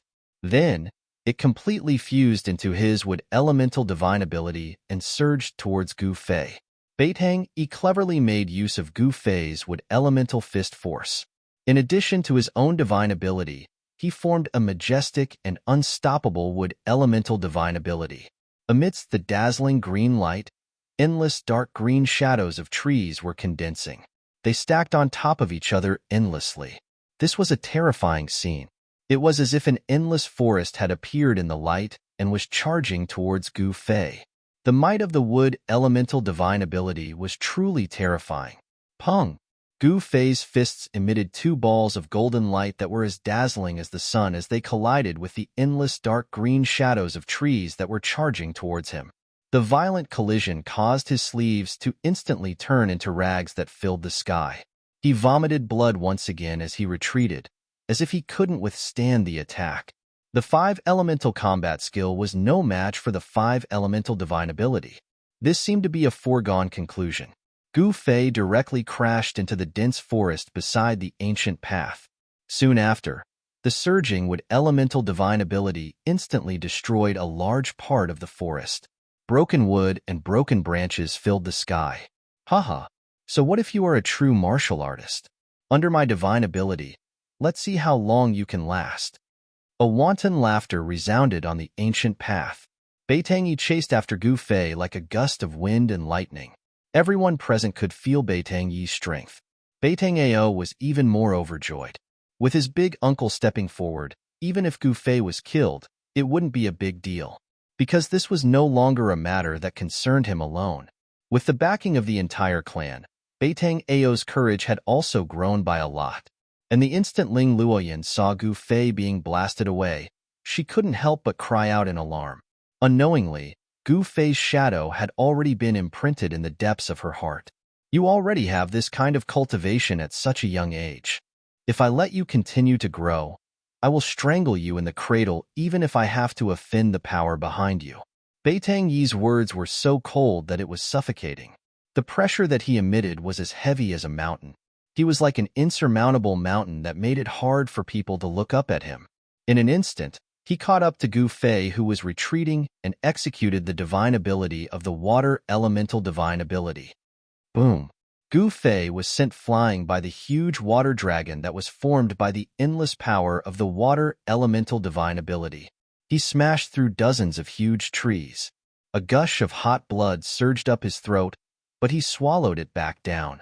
Traces of blood flowed out from the corner of his mouth. He didn't feel dejected because of this, nor did his heart turn cold because of this. It was very normal for someone at the peak of the eighth heaven to be unable to contend against a divine ability practitioner of the transcending mortality realm. This was the embodiment of absolute strength without any tricks. His defeat wasn't unjust. After the divine ability of the water elemental divine ability, it was the divine ability of the fire elemental divine ability. Thousands of fireballs smashed towards Gu Fei like meteorites with raging flames. The terrifyingly high temperature seemed to even evaporate the air, causing Gu Fei to be unable to breathe. Boom, boom, boom, boom, boom. One after another, the huge fireballs exploded in the primitive ancient forest, ruthlessly destroying the forest one after another. Gu Fei used the 8 desolate steps to dodge the fireballs. Although he dodged the majority of the fireballs, he was still hit by dozens of fireballs, sinking his body into the sea of raging flames. However, Gu Fei wasn't an ordinary person after all. His muscles, bones, and flesh were tempered like a magic treasure. The terrifying flames that could smelt iron couldn't injure him in the slightest. Even though he had rushed out from the sea of raging flames, the violent energy that burst forth when the fireballs exploded also caused a huge impact on Gu Fei. The arms that he used to protect his body felt like they were about to break, causing him to break out in cold sweat from the pain. Even so, Gu Fei still attacked Beitang Yi, who was chasing after him, with many dazzling blade lights, attacking Beitang Yi. The chi of divine weapon in his body was condensed on his hands. His hands were equivalent to an indestructible divine weapon. His hands struck out destructive lights that were like the edge of a knife. They had great power that tore through the void and destroyed everything. Even Beitang Yi didn't dare to take them head-on and could only retreat in anger. Divine arts practitioners were the same as martial cultivators. They didn't cultivate their corporeal bodies, but divine arts. Therefore, Beitang Yi's corporeal body wasn't strong. If he was hit by the lights from the chi of divine weapon in Gu Fei's body, he would still die. Using desolate steps and relying on the extreme speed of 8 steps and the technique of weapon refinement, Gu Fei was firmly suppressed by Beitang Yi. However, Beitang Yi couldn't kill Gu Fei in a short period of time. The two of them rushed into the primitive ancient forest and chased each other in the forest. In an instant, they were far away. On the ancient path, only the hundreds of guards and workers of Haotian caravan, as well as Beitang Ao and the rest of Beitang family were left. Kill. Don't leave a single one alive. Beitang Ao came back to his senses and immediately gave a murderous order to the dozen black-clothed men. Yes, the dozen black-clothed men received the order in unison. They pulled out the weapons at their waists and pressed towards the hundreds of black-clothed guards of Haotian caravan. On the ancient path, the weapons swayed and flashed with cold lights. Instantly, a murderous aura filled the air. Chapter 123. Roar. Under the lead of Beitang Ao, the dozens of Beitang clan experts roared and charged towards the Haotian merchant group. These dozens of people's eyes were frighteningly sharp without a trace of emotion. Their footsteps were steady and they moved quickly. They were definitely killing machines. Protect the young master, kill. The 12 yellow-clothed guard commanders of the Haotian merchant group raised their arms and shouted at the same time. They charged towards the Beitang clan experts. Kill. Hundreds of green-clothed guards shouted in unison. Their imposing manner was like a rainbow. Their weapons covered each other. Cold light flickered on the ancient path, and a fierce, murderous aura immediately filled every inch of space on the ancient path. The green-clothed guards of the Haotian merchant group all knew Ling Luoyin's identity. Although Ling Luoyin was a woman, she was disguised as a man. In front of outsiders, everyone called her young master, and no one called her young mistress. Apart from the group of guards who were unafraid of death and charged forward, the other dozens of guards protected Ling Luoyin as they retreated. The workers had already fled in all directions. Pung! Like a dozen whirlwinds, the dozen black-clothed experts of the Beitang clan directly crashed into the group of guards. Immediately, blood burst out, broken weapons flew, and then people also flew. Like a broken sack, they were thrown away by a violent force. They died in midair. A massacre suddenly broke out on the ancient path under the moonlight. Can't even withstand a single blow. Beitang Ao was like a sharp black sword. He was directly among the hundreds of imperial guards. His body emitted a bizarre energy fluctuation. All the weapons that were chopping towards him were inexplicably reversed and chopped the bodies of the imperial guards who were attacking him. Beitang Ao was too lazy to care about these guards. With his hands behind his back, he quickly passed through the hundreds of guards. Wherever he passed, the guards beside him all fell to the ground. He did not attack those guards. Those guards were all killed by their own swords. Such an unfathomable divine ability made the group of guards shudder with fear. But no one retreated because of this. No one retreated because of Beitang Ao's unfathomable divine ability. The group of green-clothed guards still fiercely rushed towards Beitang Ao. Hand over that thing, and I'll leave your corpses intact. Beitang Ao swept away his previous sorry state from being forced by Gu Fei, and chased after Ling Luoyin and the others in an extremely domineering manner. The guards who were rushing towards Beitang Ao couldn't even touch Beitang Ao's clothes with their weapons and died under their own weapons inexplicably. Along the way, the sound of bodies crashing onto the ground could be heard. Fresh blood stained the bluestone on the ancient path, then seeped into the ground through the cracks. The green-robed guards of the Haotian caravan were not on the same level as the experts trained by the Beitang clan. Their screams were earth-shattering. The green-robed guards' screams before they died were shrill and ear-piercing. Flesh and blood splattered everywhere. The ancient path turned into a living hell in an instant. Beitang Ao, when Uncle Zhong saw more than half of the guards he had trained were killed in an instant, he couldn't help but feel extremely angry. Wah! He spurted out a mouthful of blood. Hee. Beitang Ao grinned hideously as he approached Ling Luoyin, Uncle Zhong, and the others. His surroundings seemed to have turned into a black hole, causing others to be unable to sense any of his aura. It was as if he didn't exist. A yellow-robed guard commander pushed his feet off the ground and leaped into the air. The long sword in his hand turned into a dazzling ray of light and slashed towards Beitang Ao's head. Die! The yellow-robed guard commander roared angrily. His eyes were filled with fury, and his face was filled with determination. He knew that this demon-like guy would reverse his move, but he still made his move. Humph! Beitang Ao sneered disdainfully and continued to walk forward as if he was taking a stroll in the park. Sure enough, before the resplendent swordlight could strike Beitang Ao, the yellow-clothed Imperial Guard commander felt his wrist fiercely shake. After that, the swift and fierce swordlight that he struck out, under his horrified and inconsolable gaze, turned around and struck towards his own head. It was the same move, the same sharpness, the same indomitable will. Puff! A mist of blood burst out in the air, and 2 pieces of a corpse fell from the sky. The yellow-robed guard commander was actually split into 2 halves by his own sword move. Seeing this scene, the 2 maids, Ling Luoyin, Xiao Chui, and Xiao Yu, instantly turned pale with fright. The incomparably bloody scene made their chests feel stuffy, and they had the urge to vomit. I don't have time to play with you guys. Beitang Ao's face revealed an evil smile. Then, his right hand directly grabbed towards the heavily injured Uncle Zhong, completely ignoring the 20 to 30 guards that were protecting Ling Luoyin.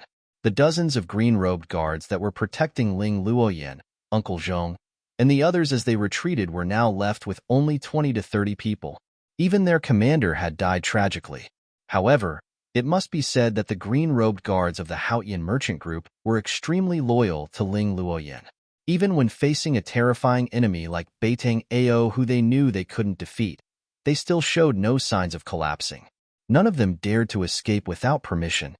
Thousands of green energy threads shot out from Beitang Ao's right hand like silk and entangled Uncle Zhong, who was protected in the middle by a group of guards.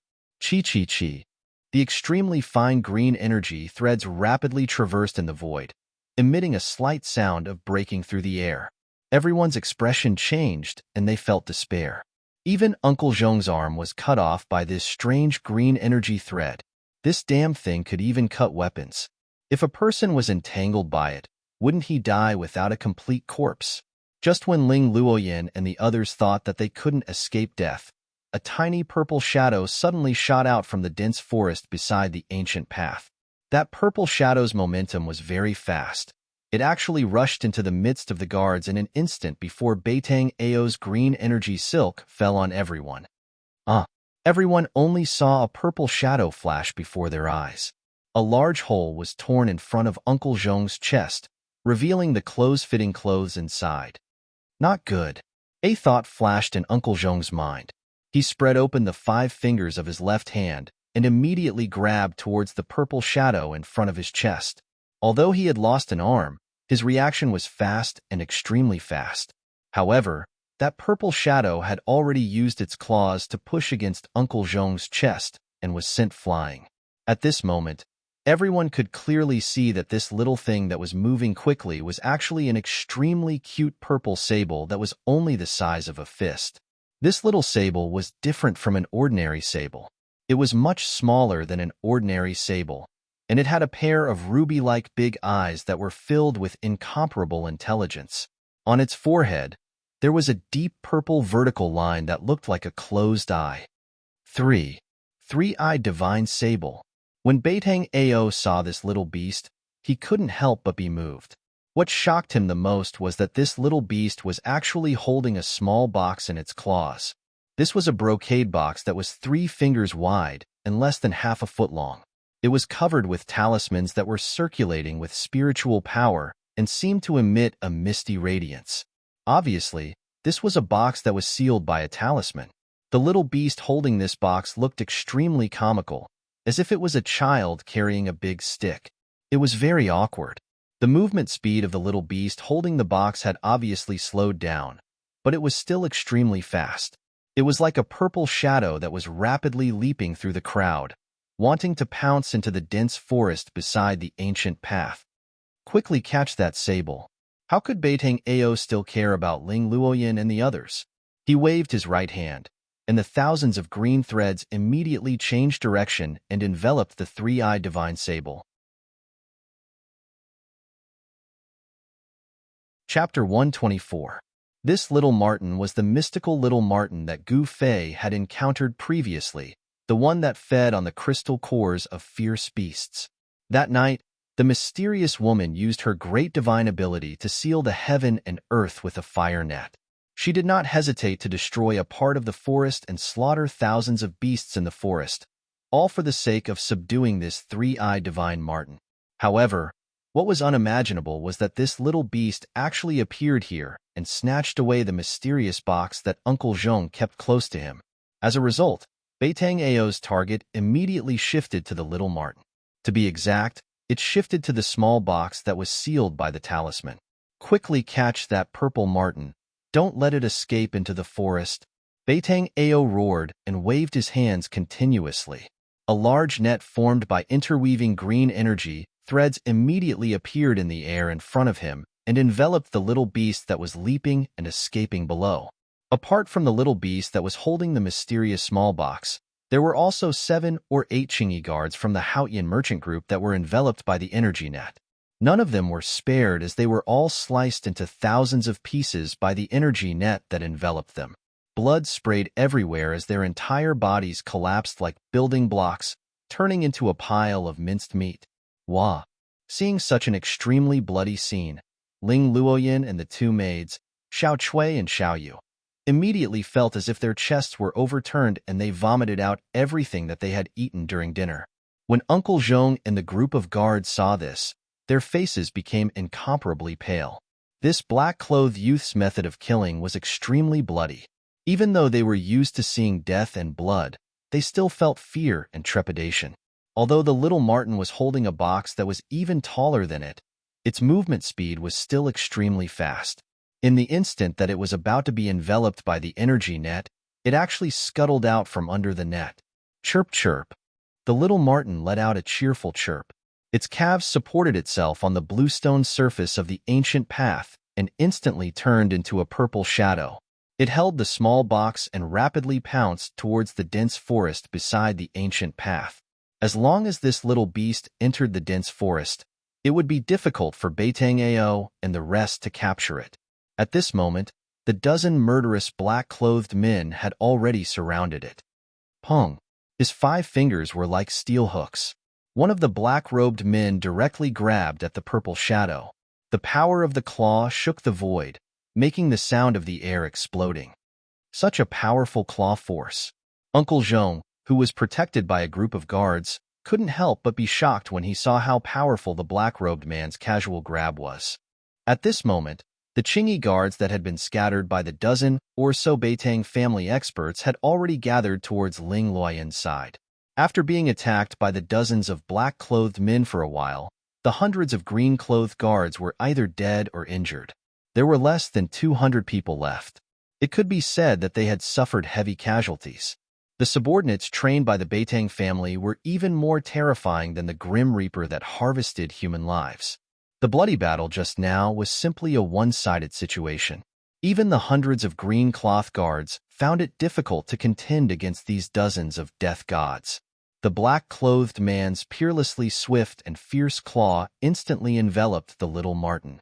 However, the little Martin let out a squeak, and a ball of dazzling purple light suddenly erupted from its body, directly colliding with the black-clothed man's sharp claw. Wah! In the next moment, a painful roar sounded. The black-clothed man's sharp claw that was swiftly grabbing down actually exploded. His entire palm was blasted apart by the ball of purple light, turning into a mist of blood. Not only that, the purple ball of light that the little Martin had transformed into flashed in the air. Pooh! It directly pierced through the black-clothed man's chest, piercing through his entire body. Poochie! Poochie! Fresh blood spurted out from the pierced chest, and the black-clothed man fell stiffly backwards. Even in death, he couldn't believe that the one who killed him was actually a little beast. Everyone who saw this scene couldn't help but be stunned for a moment. This was simply too unbelievable. Everyone was flabbergasted, and even thought that their eyes were playing tricks on them, especially those green-clothed guards that had exchanged blows with the black-clothed man. That fellow was simply as terrifying as the Grim Reaper. An undefeatable and powerful enemy had died just like that. This made the group of green-clothed guards feel as if they were in a dream. Whoosh! Taking advantage of the moment when everyone was absent-minded, the little Martin instantly rushed into the dense woods beside the ancient road, leaving a purple trace in the air. However, the moment the little Martin rushed into the dense woods silently collapsed. Someone had secretly made a move, and a vast force had fixed the little Martin in the air. Beitang Ao, who was about to make a move, immediately stopped. He knew that the movement here had alarmed the powerhouses of Dragon Emperor City. Beitang Ao hurriedly looked around. As expected, there were mysterious figures flashing in the surrounding dense woods. However, Beitang Ao couldn't identify who was the one who had secretly made a move. Squeak, squeak. Little Martin, who was confined in the air by an unfathomable force, let out a sharp and anxious cry. Waves of enormous force erupted from little Martin's body, and a glaring purple light dyed the surroundings purple. However, no matter how the little Martin struggled, it couldn't break the unpredictable force. The little Martin and the small box that it was holding were about to be taken away by someone's great ability. Right at this moment, a huge fire broke out on a hillside several miles away. A part of the woods was instantly burned into ashes by the terrifying flames. A figure wrapped in black, she rushed out of the flames in an embarrassed manner.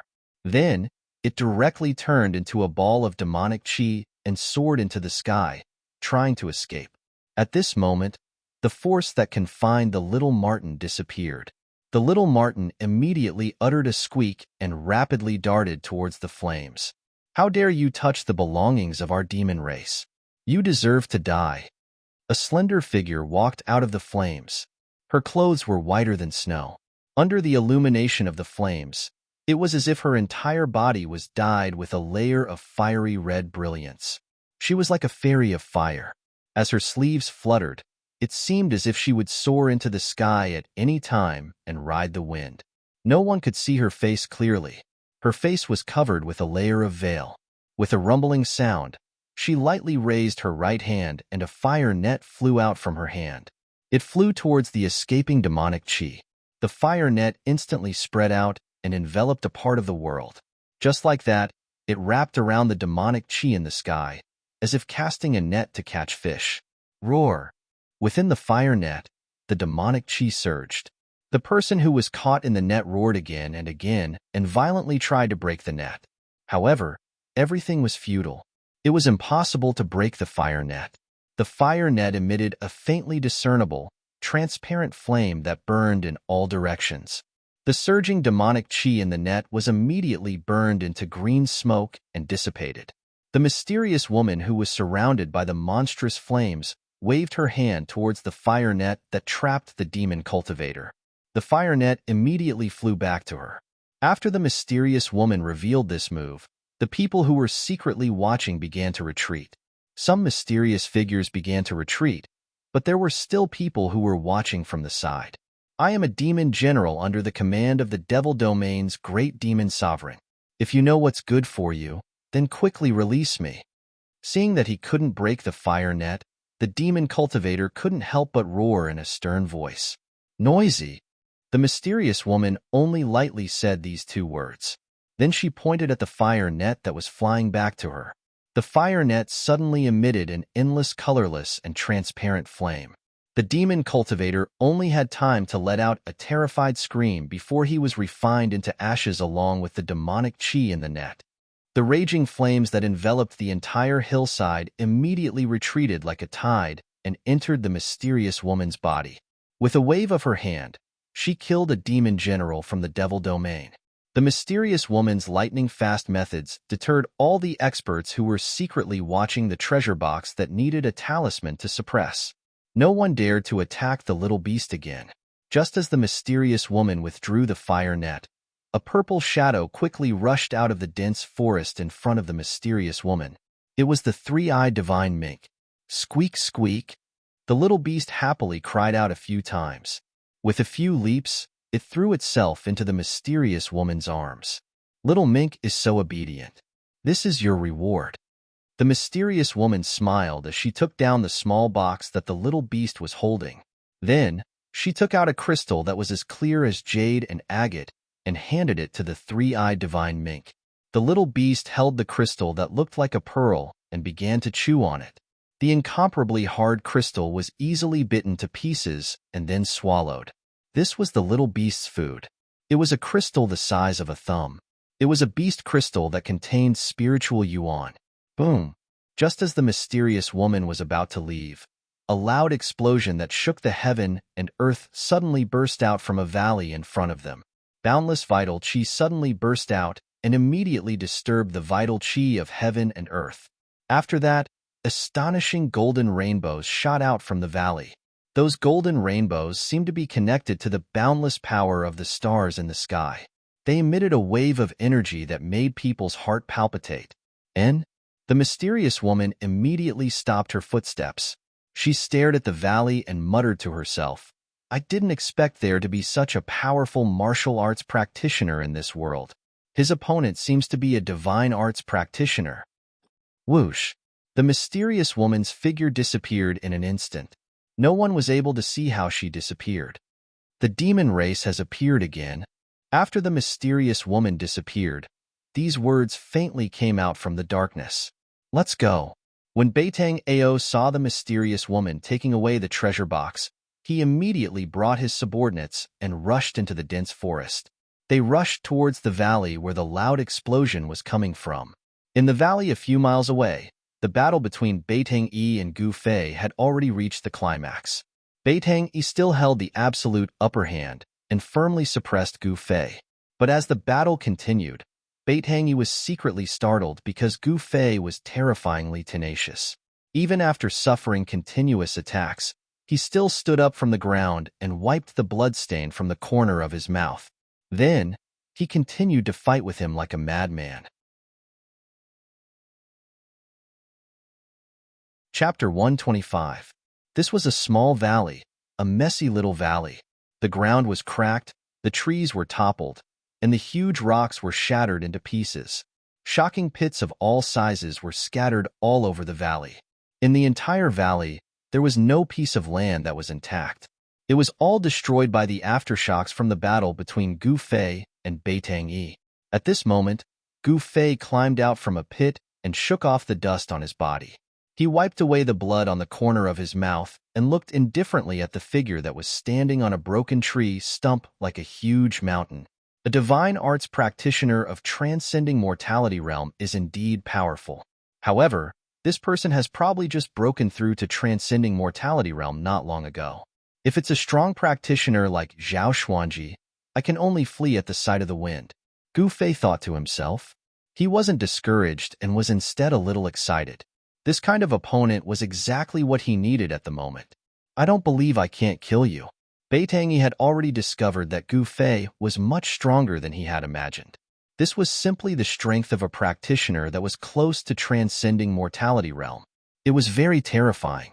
A youth, a martial arts practitioner, a young martial arts practitioner that only had the cultivation of awakened mortality realm could actually display strength that was infinitely close to transcending mortality realm. This truly shocked him. Legend had it that martial arts practitioners that were successful in cultivation were very terrifying. Among the same level practitioners, it was hard to find a worthy opponent. This doesn't seem to be a baseless rumor. Beitang Yi's heart trembled.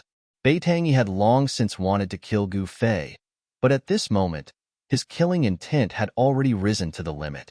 Gu Fei had to die. Otherwise, if he was allowed to grow, he would become a great enemy of Beitang family. What other ultimate moves do you have? Show them to me. Gu Fei's battle intent was like a rainbow. His eyes flickered with anticipation. He really wanted to know how strong a practitioner that had just entered transcending mortality realm was. Beitang Yi snorted coldly and took a step forward. In an instant, he had traversed dozens of yards and arrived above Gu Fei. Rotation of 5 elements. Obliterate heaven and earth. Along with Beitang Yi's loud shout, a mountain-like energy fluctuation immediately erupted from his body. At the same time, his body surged with colorful rays of light. The rainbow-like multicolored divine radiance seemed to have spirituality. It spread out. Beitang Yi's figure disappeared within the resplendent multicolored divine radiance. A huge whirlpool was formed. Boundless power of the 5 elements gathered together, shaking heaven and earth. Everything in the area shook violently, and the broken trees and boulders on the ground all flew into the air. Roar! Gu Fei let out an angry roar and immediately lowered his waist into a horse stance. His feet seemed to have grown roots on the ground, and no matter how the world shook, he still stood firmly on the ground. The vortex formed by the power of the 5 elements finally condensed into a huge 5-colored millstone. This gigantic millstone emitted terrifying fluctuations that caused one's heart to palpitate. As it spun, it obliterated everything. At the same time, a great suction force began to appear, sucking in everything that was enveloped by the millstone before completely obliterating it. Gu Fei's expression was incomparably dignified. He tried his best to resist this suction force. His entire body emitted a blazing aura, and the thick earth energy surged out from his feet, tightly binding him to the ground. Gu Fei seemed to have merged with the earth under his feet. The great suction force of the 5 elements reincarnation cycle could not pull him into the 5 elements millstone that was grinding down below for a moment. This guy is starting to go all out. Gu Fei felt a great danger descending upon him. Beitang Yi didn't hold back at all. He actually fused the 5 elements into a 5 elements great millstone that could destroy everything. He wanted to obliterate Gu Fei. It was easy to imagine how strong Beitangi's killing intent was. If I still can't kill him like this, then I would be a transcending mortality cultivator in vain. At this moment, the clothes on Beitangi's body, which had transformed into the great millstone of 5 elements of extinction, had already been torn to shreds. Blue veins were popping up on his body. He had exerted all his strength, but because he had overloaded his 7 apertures by activating the 5 elements as one divine ability, traces of blood were seeping out. Even if he could successfully kill Gu Fei, his vitality would be greatly damaged. All the experts who were secretly watching this battle were shocked by the profundity of the Beitang clan's 5 elements. The power of the 5 elements rotated and obliterated the heaven and earth. If this divine ability was cultivated to the extreme, what kind of scene would it be? The Beitang clan was indeed a cultivation clan with an incomparably rich heritage. Some people couldn't help but be vigilant towards the Beitang clan of Yin country. The 5 elements formed into the Samsara millstone emitted a terrifying aura that could destroy the heaven and earth. This made Gu Fei feel the aura of death. Transcending mortality cultivators were indeed outstanding. Even if he had just entered the transcending mortality realm, this Beitang was already very scary. If an ordinary 8th celestial layer cultivator met him, they would only be able to wait for death. However, Gu Fei was not an ordinary 8th celestial layer cultivator. He was a heaven-defying body cultivator. It was his nature to constantly challenge his limits. The stronger he met, the stronger he would become. Only then would he be able to break the shackles of his own cultivation. Divine weapons essence for me to use. Without thinking, Gu Fei guided the divine weapons essence into his hands. Buzz. A sword cry soared to the sky. It was like a crane's cry to the 9 heavens, a dragon's roar. An unparalleled sword energy soared to the sky, causing the heaven and earth to lose their color. This sky. Roar. Beitangi, who was inside the 5 elements Samsara millstone, was shocked when he saw this. He desperately drove the 5 colors millstone to grind down. However, it was not easy to use such a great divine ability that could shake the heaven and earth. Blood flowed from Beitangi's 7 orifices. His face was as ferocious as an evil spirit. However, it was difficult for him to drive the 5 elements Samsara millstone to grind down Gu Fei. However, the speed of the 5 elements Samsara millstone's grinding speed had increased by a lot. At this time, the slowly rotating 5 colors millstone was less than 5 zhang away from Gu Fei. The mighty destructive power caused the heaven and earth to shake. Cracks began to appear on the ground. If you can unite the 5 elements, so can I. Gu Fei went all out. He had no choice but to go all out. The 5 elements Samsara millstone could only be used with the cultivation of the transcending mortality realm. However, he didn't care so much. The Shen Qi in his body rapidly circulated. Yuan Qi surged in his flesh and bones like a river. The 5 elements Yuan Qi in his body were all stimulated by him and gathered towards the essence of the divine weapon in his hands. He was overdrafting the strength of his body. The consequences of doing so were terrifying. His body would probably suffer irrecoverable injuries. The vast 5 elements Yuan Qi fused with the purple essence of the divine weapon. 100 zhang long sword light sword from Gu Fei's hands. The extremely sharp sword Qi seemed to be able to pierce through the void. Within a dozen li, any sword cultivator that had cultivated their sword to become spiritual felt the sword Qi in their body tremble at this moment. It resonated with the shocking sword Qi that erupted from Gu Fei. Break for me. Gu Fei's long hair fluttered in the wind. His eyes emitted a dazzling divine light. He held the sword with both hands like an invincible god of war. He waved the 100 zhang long 5 colors sword Qi and fiercely slashed at the 5 colors millstone in the sky. Qi, a light sound, like a piece of cloth being suddenly torn apart, emitted an ear-piercing sound. Wherever the sword light passed by, space split. The destructive power of the 5 elements that descended from the sky was immediately split in half by the sword Qi that was like a waterfall.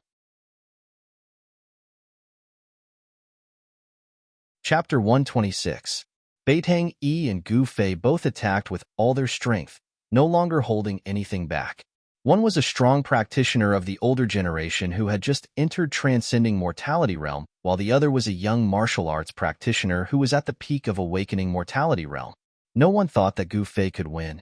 Jumping levels to challenge a cultivator of a higher realm than oneself wasn't something that didn't happen in the cultivation world. However, challenging a strong practitioner that was a realm higher than oneself was something that had never happened before. No one would be so stupid to challenge an opponent that they couldn't defeat. This was no different from a suicidal action. 5 elements divine arts were said to be able to destroy heaven and earth. When executed by a divine arts practitioner of transcending mortality realm like Beitang Yi, it was naturally impossible to destroy heaven and earth. However, with the cultivation of transcending mortality realm, he had the upper hand. Boundless power of the 5 elements gathered together, and the huge millstone of 5 elements gave off a terrifying aura as it crushed down on Gu Fei. That imposing manner was also extremely terrifying. In front of Beitang Yi's ultimate move, Gu Fei had no choice but to risk it all. The divine weapon's essence that had been refined in his body fused with the 5 elements and 5 qi in his body before transforming into a shocking sword rainbow that was 300 yards long and slashed upwards in defiance of the heavens. Pung! Gu Fei's clothes were instantly shattered into thousands of pieces by the sword qi that burst out, revealing his body that seemed to be cast from iron. His dragon-like muscles flowed with a 5-colored luster, giving people a feeling of pressuring strength. The unparalleled sword light was like a beam of divine light that sliced through the void, tearing apart heaven and earth. It directly broke through the destructive storm of the 5 elements' annihilation millstone and collided with it. Everything between heaven and earth seemed to have stopped. In that instant, there was no sound. It was terrifyingly silent. In the next moment, a terrifying light that could tear apart heaven and earth burst forth. Boom! The sky seemed to have collapsed, and the earth seemed to have caved in. The power of the 5 elements surged violently, and the destructive energy storm swept out in all directions. The entire valley was like a wave as the ground undulated up and down violently. Everything on the ground, the flowers, the trees, the rocks, everything turned into dust, completely turned into dust. Then, this layer of dust was blown into the air by another gust of wind. It covered the sky and covered the sun as it surged outwards, turning the entire place into a grayish haze. It actually created a sandstorm that was absolutely impossible to appear in the southern wasteland in the middle of an endless primitive forest. It was really shocking.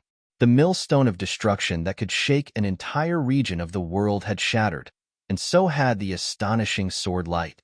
At the center of the collision between the millstone of destruction and the sword light, condensed from the battle skills of the 5 elements, the violent power of the 5 elements seemed to have turned the region of space into chaos. The pressure that surged out caused the hearts of the people who were secretly watching to palpitate.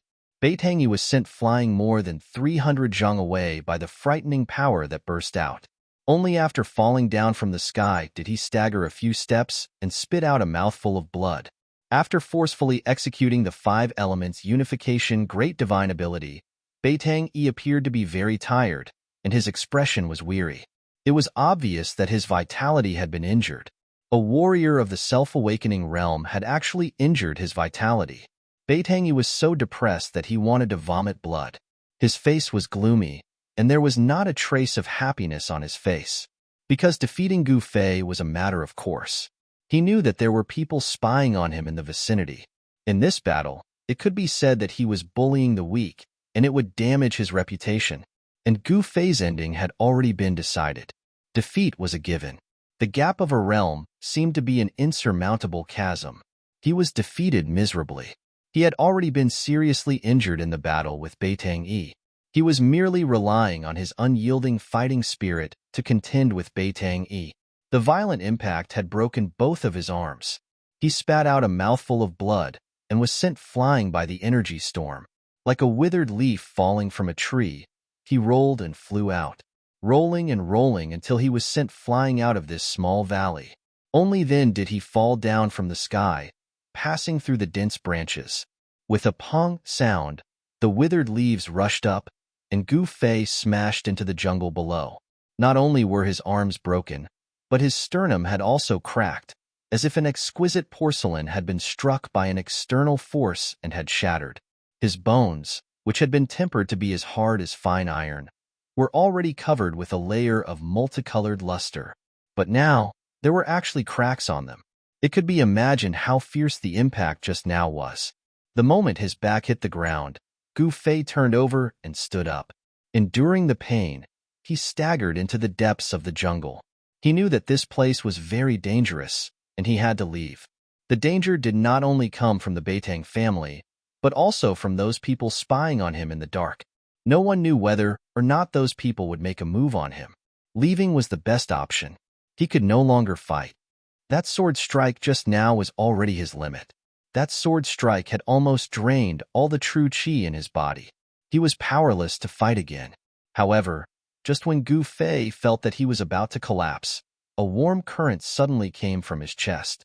An extremely powerful force overbearingly rushed into his almost exhausted body, causing his entire body to be shrouded in a hazy black and white light. Just like a dry land welcoming the sweet dew from the heavens, Gu Fei's feeling of collapse suddenly disappeared. His body seemed to have been infused with an inexhaustible strength, causing his spirit to rise. The yin-yang jade pendant, at the critical moment of his life and death, once again showed its extraordinariness. The mysterious jade pendant surged with a huge amount of yin and yang power, nourishing Gu Fei's injured body and suppressing the surging qi and blood in his chest. Swish, swish, swish. The yin and yang power rapidly circulated inside his body. Although it was an external force, it still temporarily suppressed Gu Fei's internal injuries, enabling him to perform 8 desolation steps and leave quickly. Sure enough, when Gu Fei rushed into the depth of the primitive forest, over 10 shadows appeared where he had fallen just now. The one in the front was Beitang Ao. Beitang Ao swept his gaze around, and his complexion was so gloomy that it was practically dripping water. Gu Fei had escaped right under his nose. How could he still have the ability to escape? Beitang Ao couldn't help but feel his heart palpitate. This Gu Fei is simply too powerful. Chase him.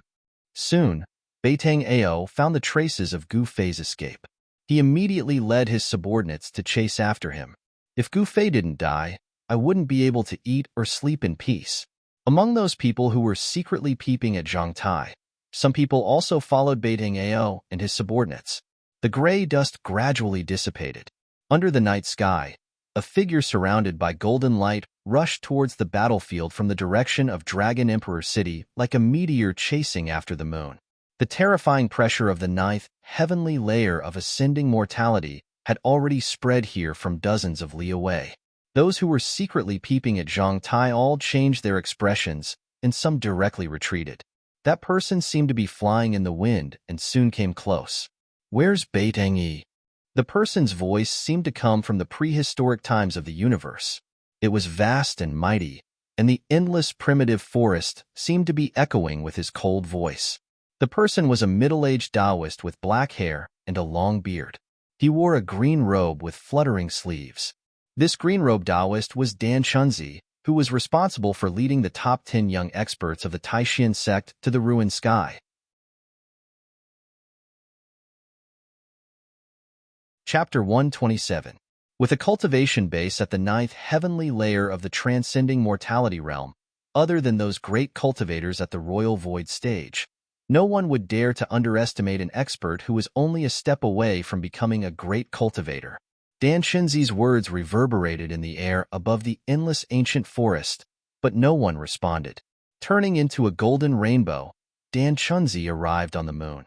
He was extremely powerful, and for a moment, he shocked everyone, whether it was those spying in the dark or those ordinary people on the ancient path. A slender figure surrounded by golden light stood at the top of the tree and looked around.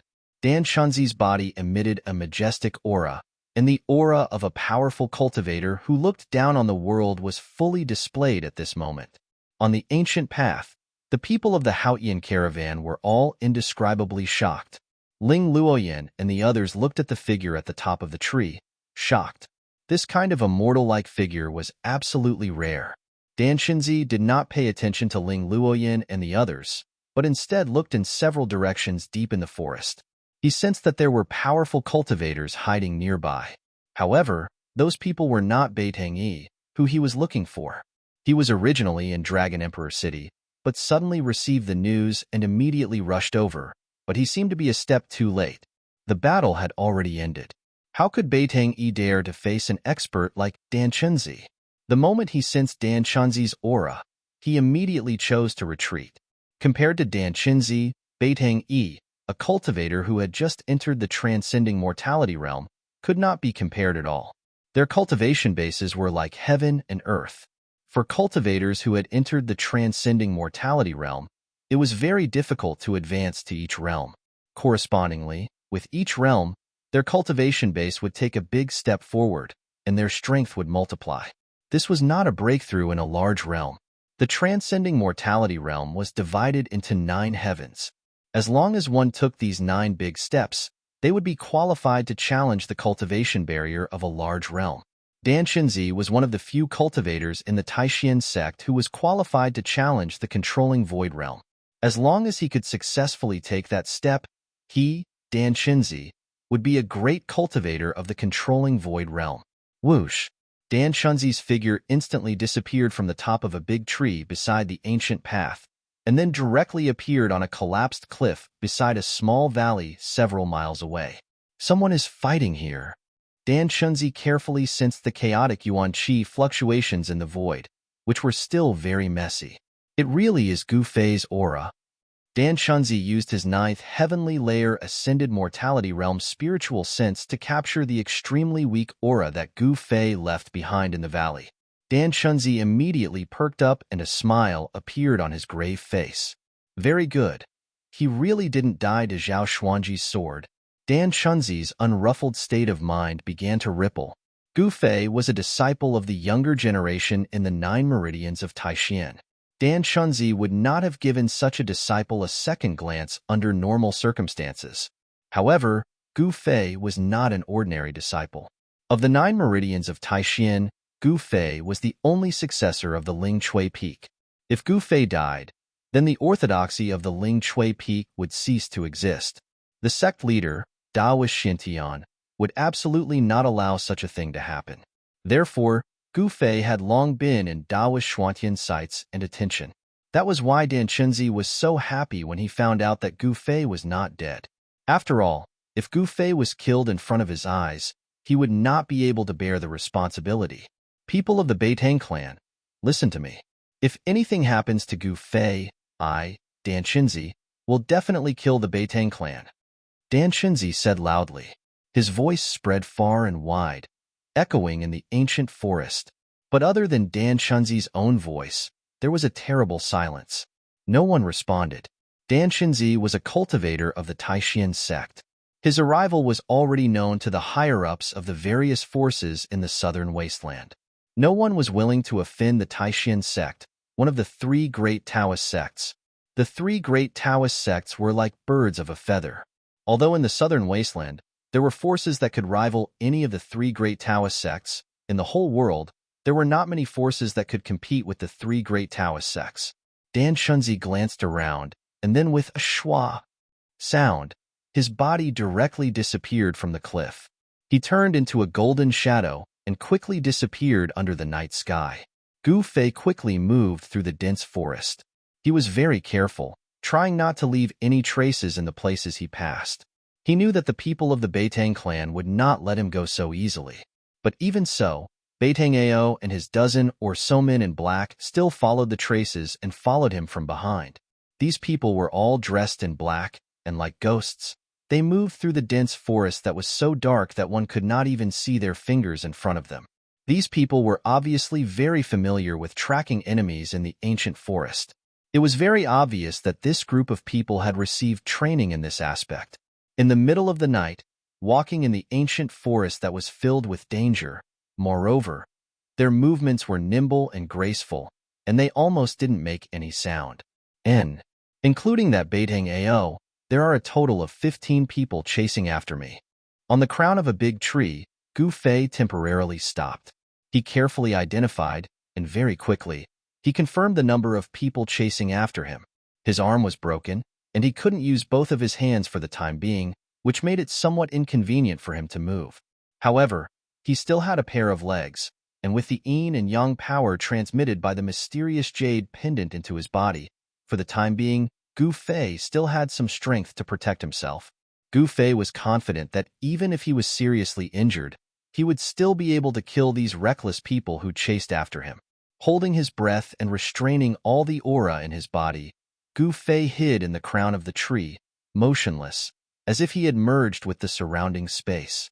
Sure enough, very soon, a black shadow appeared near the big tree where Gu Fei was hiding, and was carefully moving towards the big tree. This was a man with a hideous scar on his face. He was like a cheetah, vigilantly glancing all around. As if he had sensed something, he began to slow down his speed. The forest was covered with a thick layer of withered branches and withered leaves, filling the air with a rotten smell.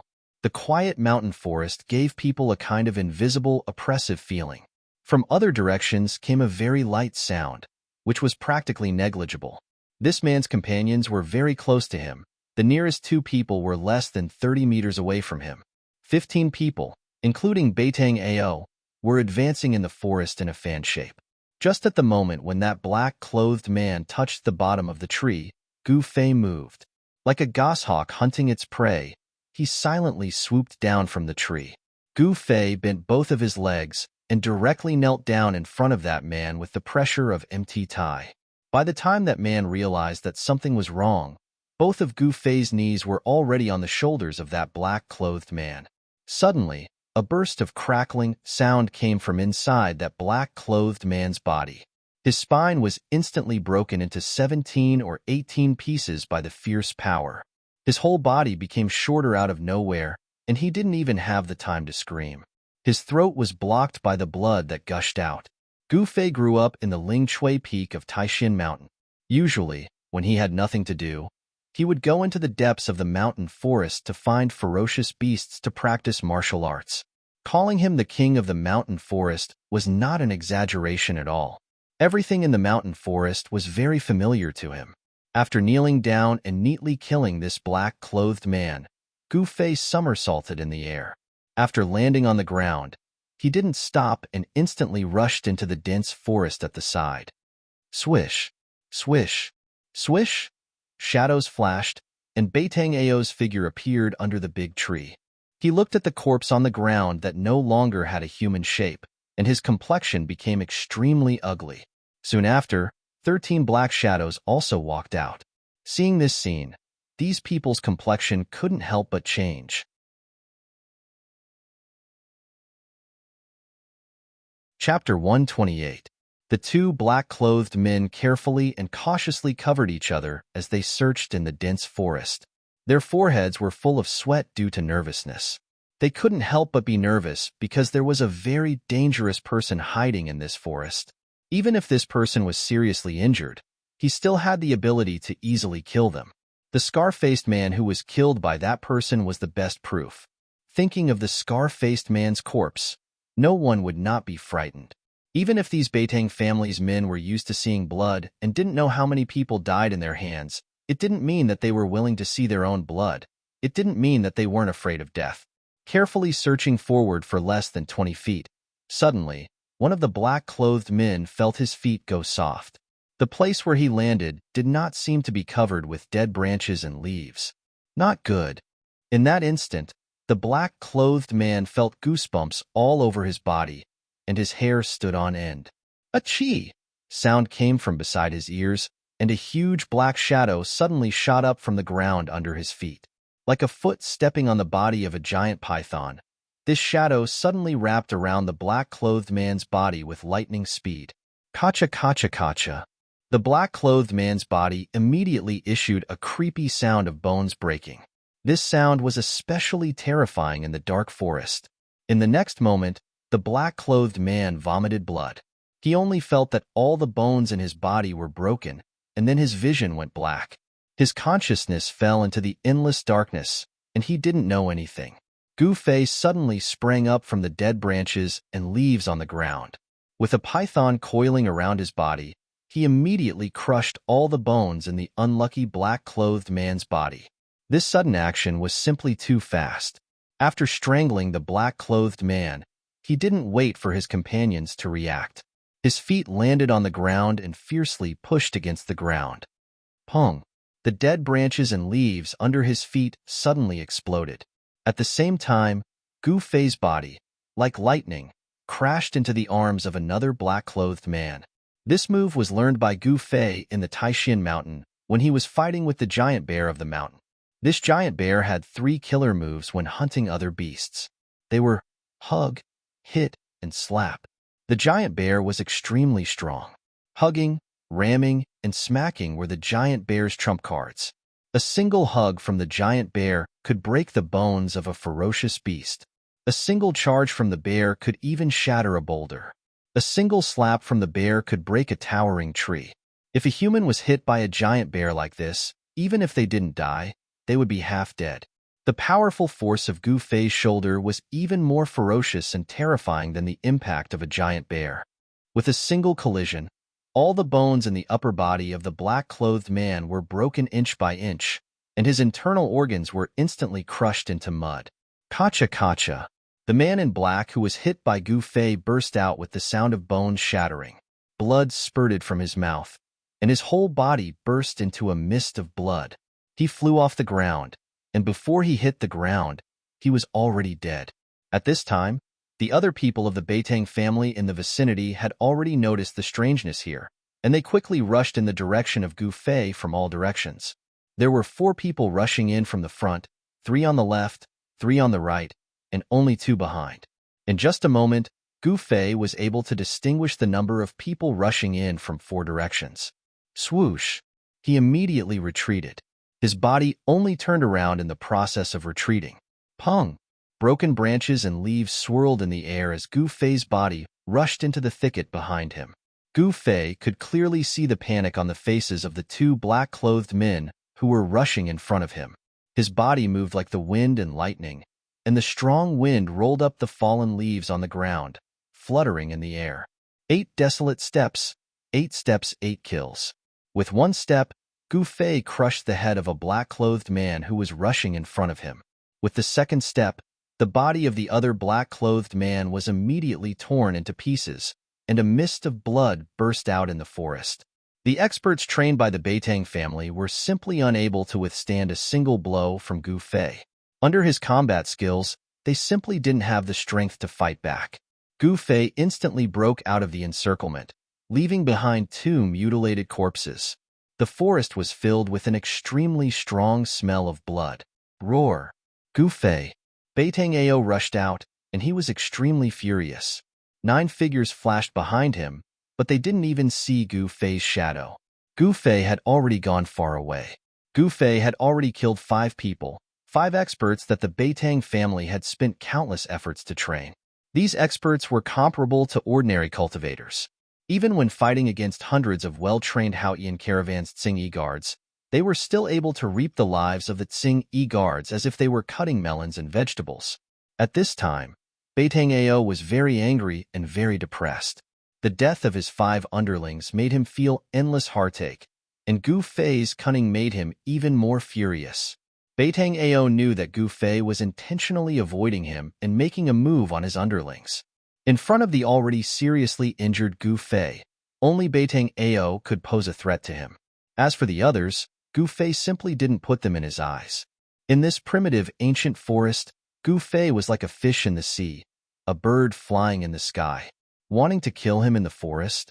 This seemed even harder than ascending to the heavens. You 3 form a group and look after each other.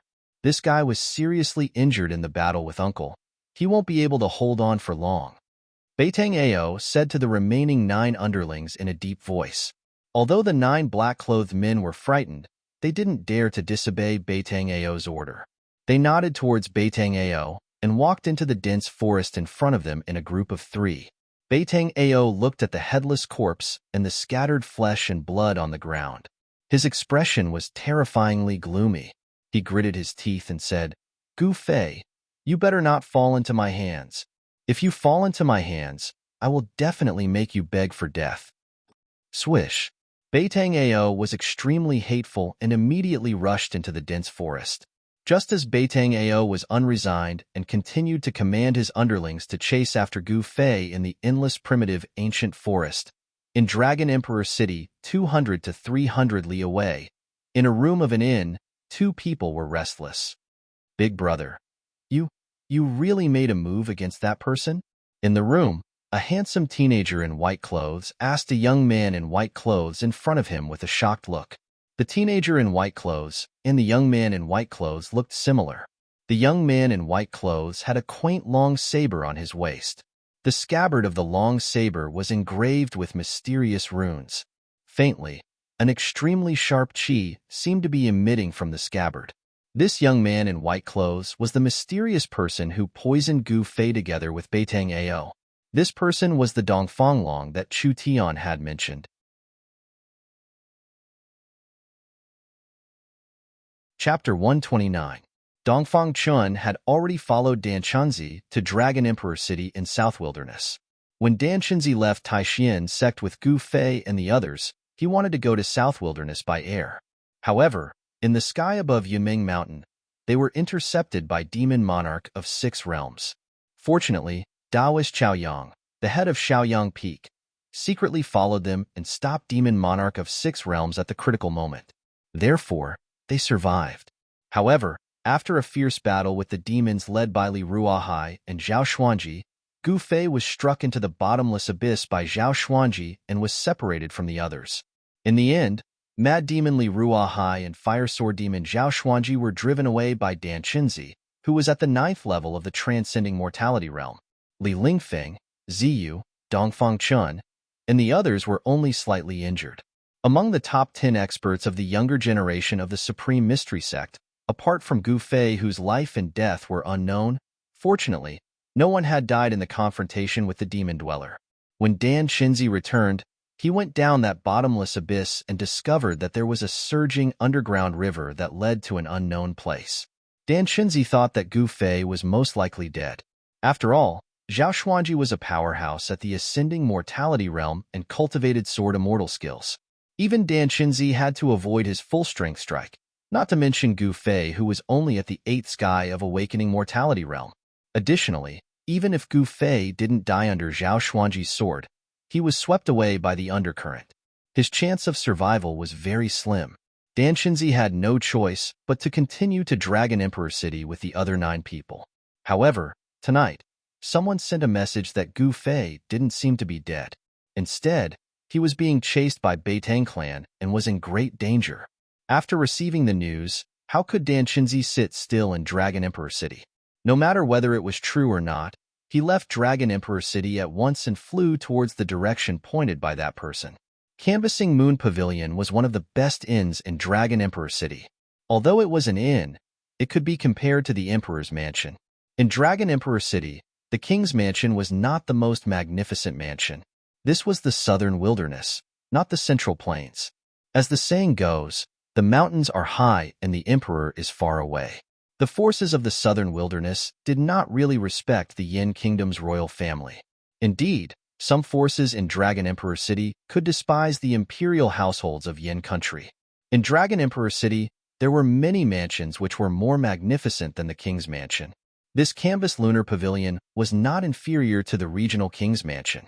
It was all because behind the canvas lunar house, there was a power that even the southern wasteland duke could not help but look down on. Aside from the main building of the canvas moon pavilion, there was a courtyard behind it that was thousands of feet in circumference. Within the courtyard, there were 2, 9, and 18 courtyards scattered in a picturesque manner. In each courtyard, there were 18 suites. The person who built the canvas moon pavilion actually used the number 9 by 9. This was enough to show that the person didn't care about the human emperor at all. Between the courtyards, there were lakes and mountains. There was a lotus pond so clear that the bottom could be seen. Weeping willows stood by the side of the pond, and the pond water was so clear that the bottom could be seen. Occasionally, birds would fly low over the surface of the pond, startling the koi in the pond and causing some ripples. Half a year ago, Someone had booked 3 of the 18 courtyards of the Canvas Moon Pavilion. In the past half a month, people started to move into the 3 courtyards one after another.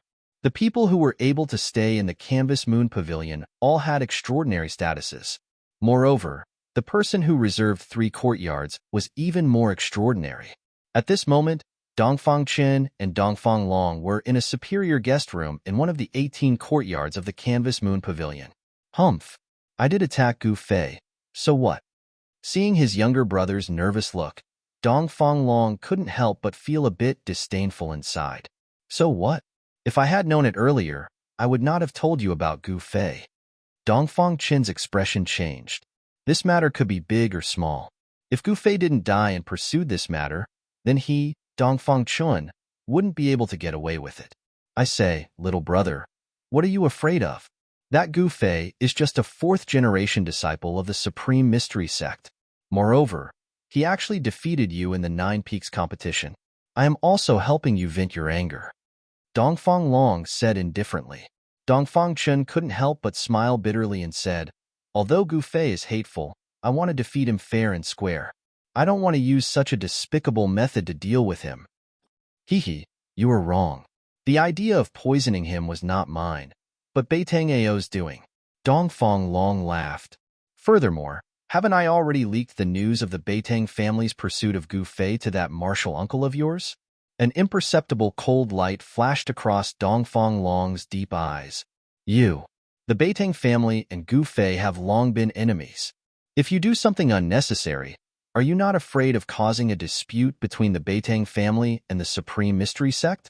When Dongfang Chun heard this, he immediately knew the intentions of his elder brother. He knew his elder brother very well. He was very shrewd, and when he did things, he only pursued the goal and would do anything. Isn't it good to make some enemies for your opponent? Moreover, does the Beitang family have the strength to compete with the Supreme Mystery Sect? Dongfang Long looked at Dongfang Chun meaningfully and said with a faint smile, Dongfang Chun couldn't help but be angry. A cultivation family that could be passed down in the cultivation world was not as simple as it seemed on the surface. If the Beitang family suddenly had 1 or 2 great cultivators of the controlling void realm, it would be enough for the Supreme Mystery Sect to suffer. When the Dongfang brothers were talking in the room, in the endless primitive forest hundreds of miles away from Dragon Emperor City, Gu Fei had already killed the 7th subordinate of Beitang Ao. At this time, the eastern sky began to turn white. It was almost dawn. After a night of continuous fighting, if not the yin and yang power of the Tai Chi diagram on his chest that supported Gu Fei and prevented him from falling down, Gu Fei would have long been exhausted and killed by Beitang Ao. This yin-yang fish jade pendant that had integrated into his chest definitely had a big secret. Although the extraordinariness of the jade pendant made Gu Fei a bit uneasy, he was still glad that this mysterious jade pendant had saved him once again. Beitang Ao was completely driven mad. Seeing his subordinates being killed by Gu Fei one after another, he couldn't do anything to Gu Fei, which made him furious. 7 of his 14 subordinates had already died. Additionally, it was almost dawn. In the dark, he couldn't do anything to Gu Fei. When dawn came, Gu Fei would have nowhere to hide. You 7, don't scatter. Beitang Ao directly ordered. He wanted to persist until dawn. In the dark environment, Gu Fei could take advantage of it. In the daytime, he wouldn't be so lucky. However, things often didn't develop according to people's ideas. No one could predict what would happen in the next moment. When Beitang Ao was thinking about how to kill Gu Fei, an unexpected person suddenly appeared and directly took Beitang Ao away. The 7 men in black were suddenly shocked and at a loss, because the person who took Beitang Ao away was his uncle, Beitang Yi. Uncle, Beitang Ao said in shock. Be quiet, Beitang Yi said in a low voice. His expression was a bit flustered. He didn't care about the life and death of his 7 subordinates. He took Beitang Ao and like a ghost, they passed through the jungle and quickly went far away. Right when Beitang Yi brought Beitang Ao away and disappeared into the boundless primitive forest, a myriad of thread-like golden lights suddenly descended from the sky. The 7 black-clothed men who were at a loss of what to do in the forest were instantly penetrated by the golden threads, and they didn't even have the time to let out a blood-curdling scream before they instantly died miserably on the spot. After the thousands of golden threads killed the 7 men of Beitang Ao, they didn't dissipate. Instead, they soared into the sky and converged towards an azure-clothed Taoist who was slowly descending from the sky. Then, all of the golden threads entered the Taoist's fluttering sleeves.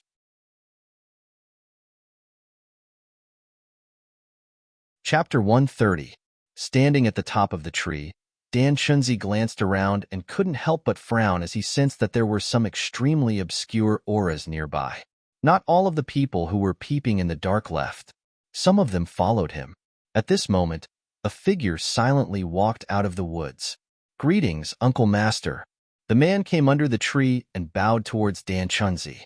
Dan Chunzi lowered his head and looked at the man under the tree.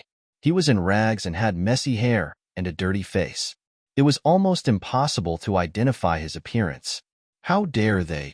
Dan Chunzi couldn't help being furious at the sight of Gu Fei's appearance. Beitang clan is too much. How dare they hunt down a disciple of my Taishin sect? After the incident in the ruined Sky Realm, I will definitely demand an explanation from the Beitang clan. Although Gu Fei was in an extremely sorry state, he was still alive. As long as he was alive, Dan Chunzi could not help but inwardly sigh in relief. "Follow me."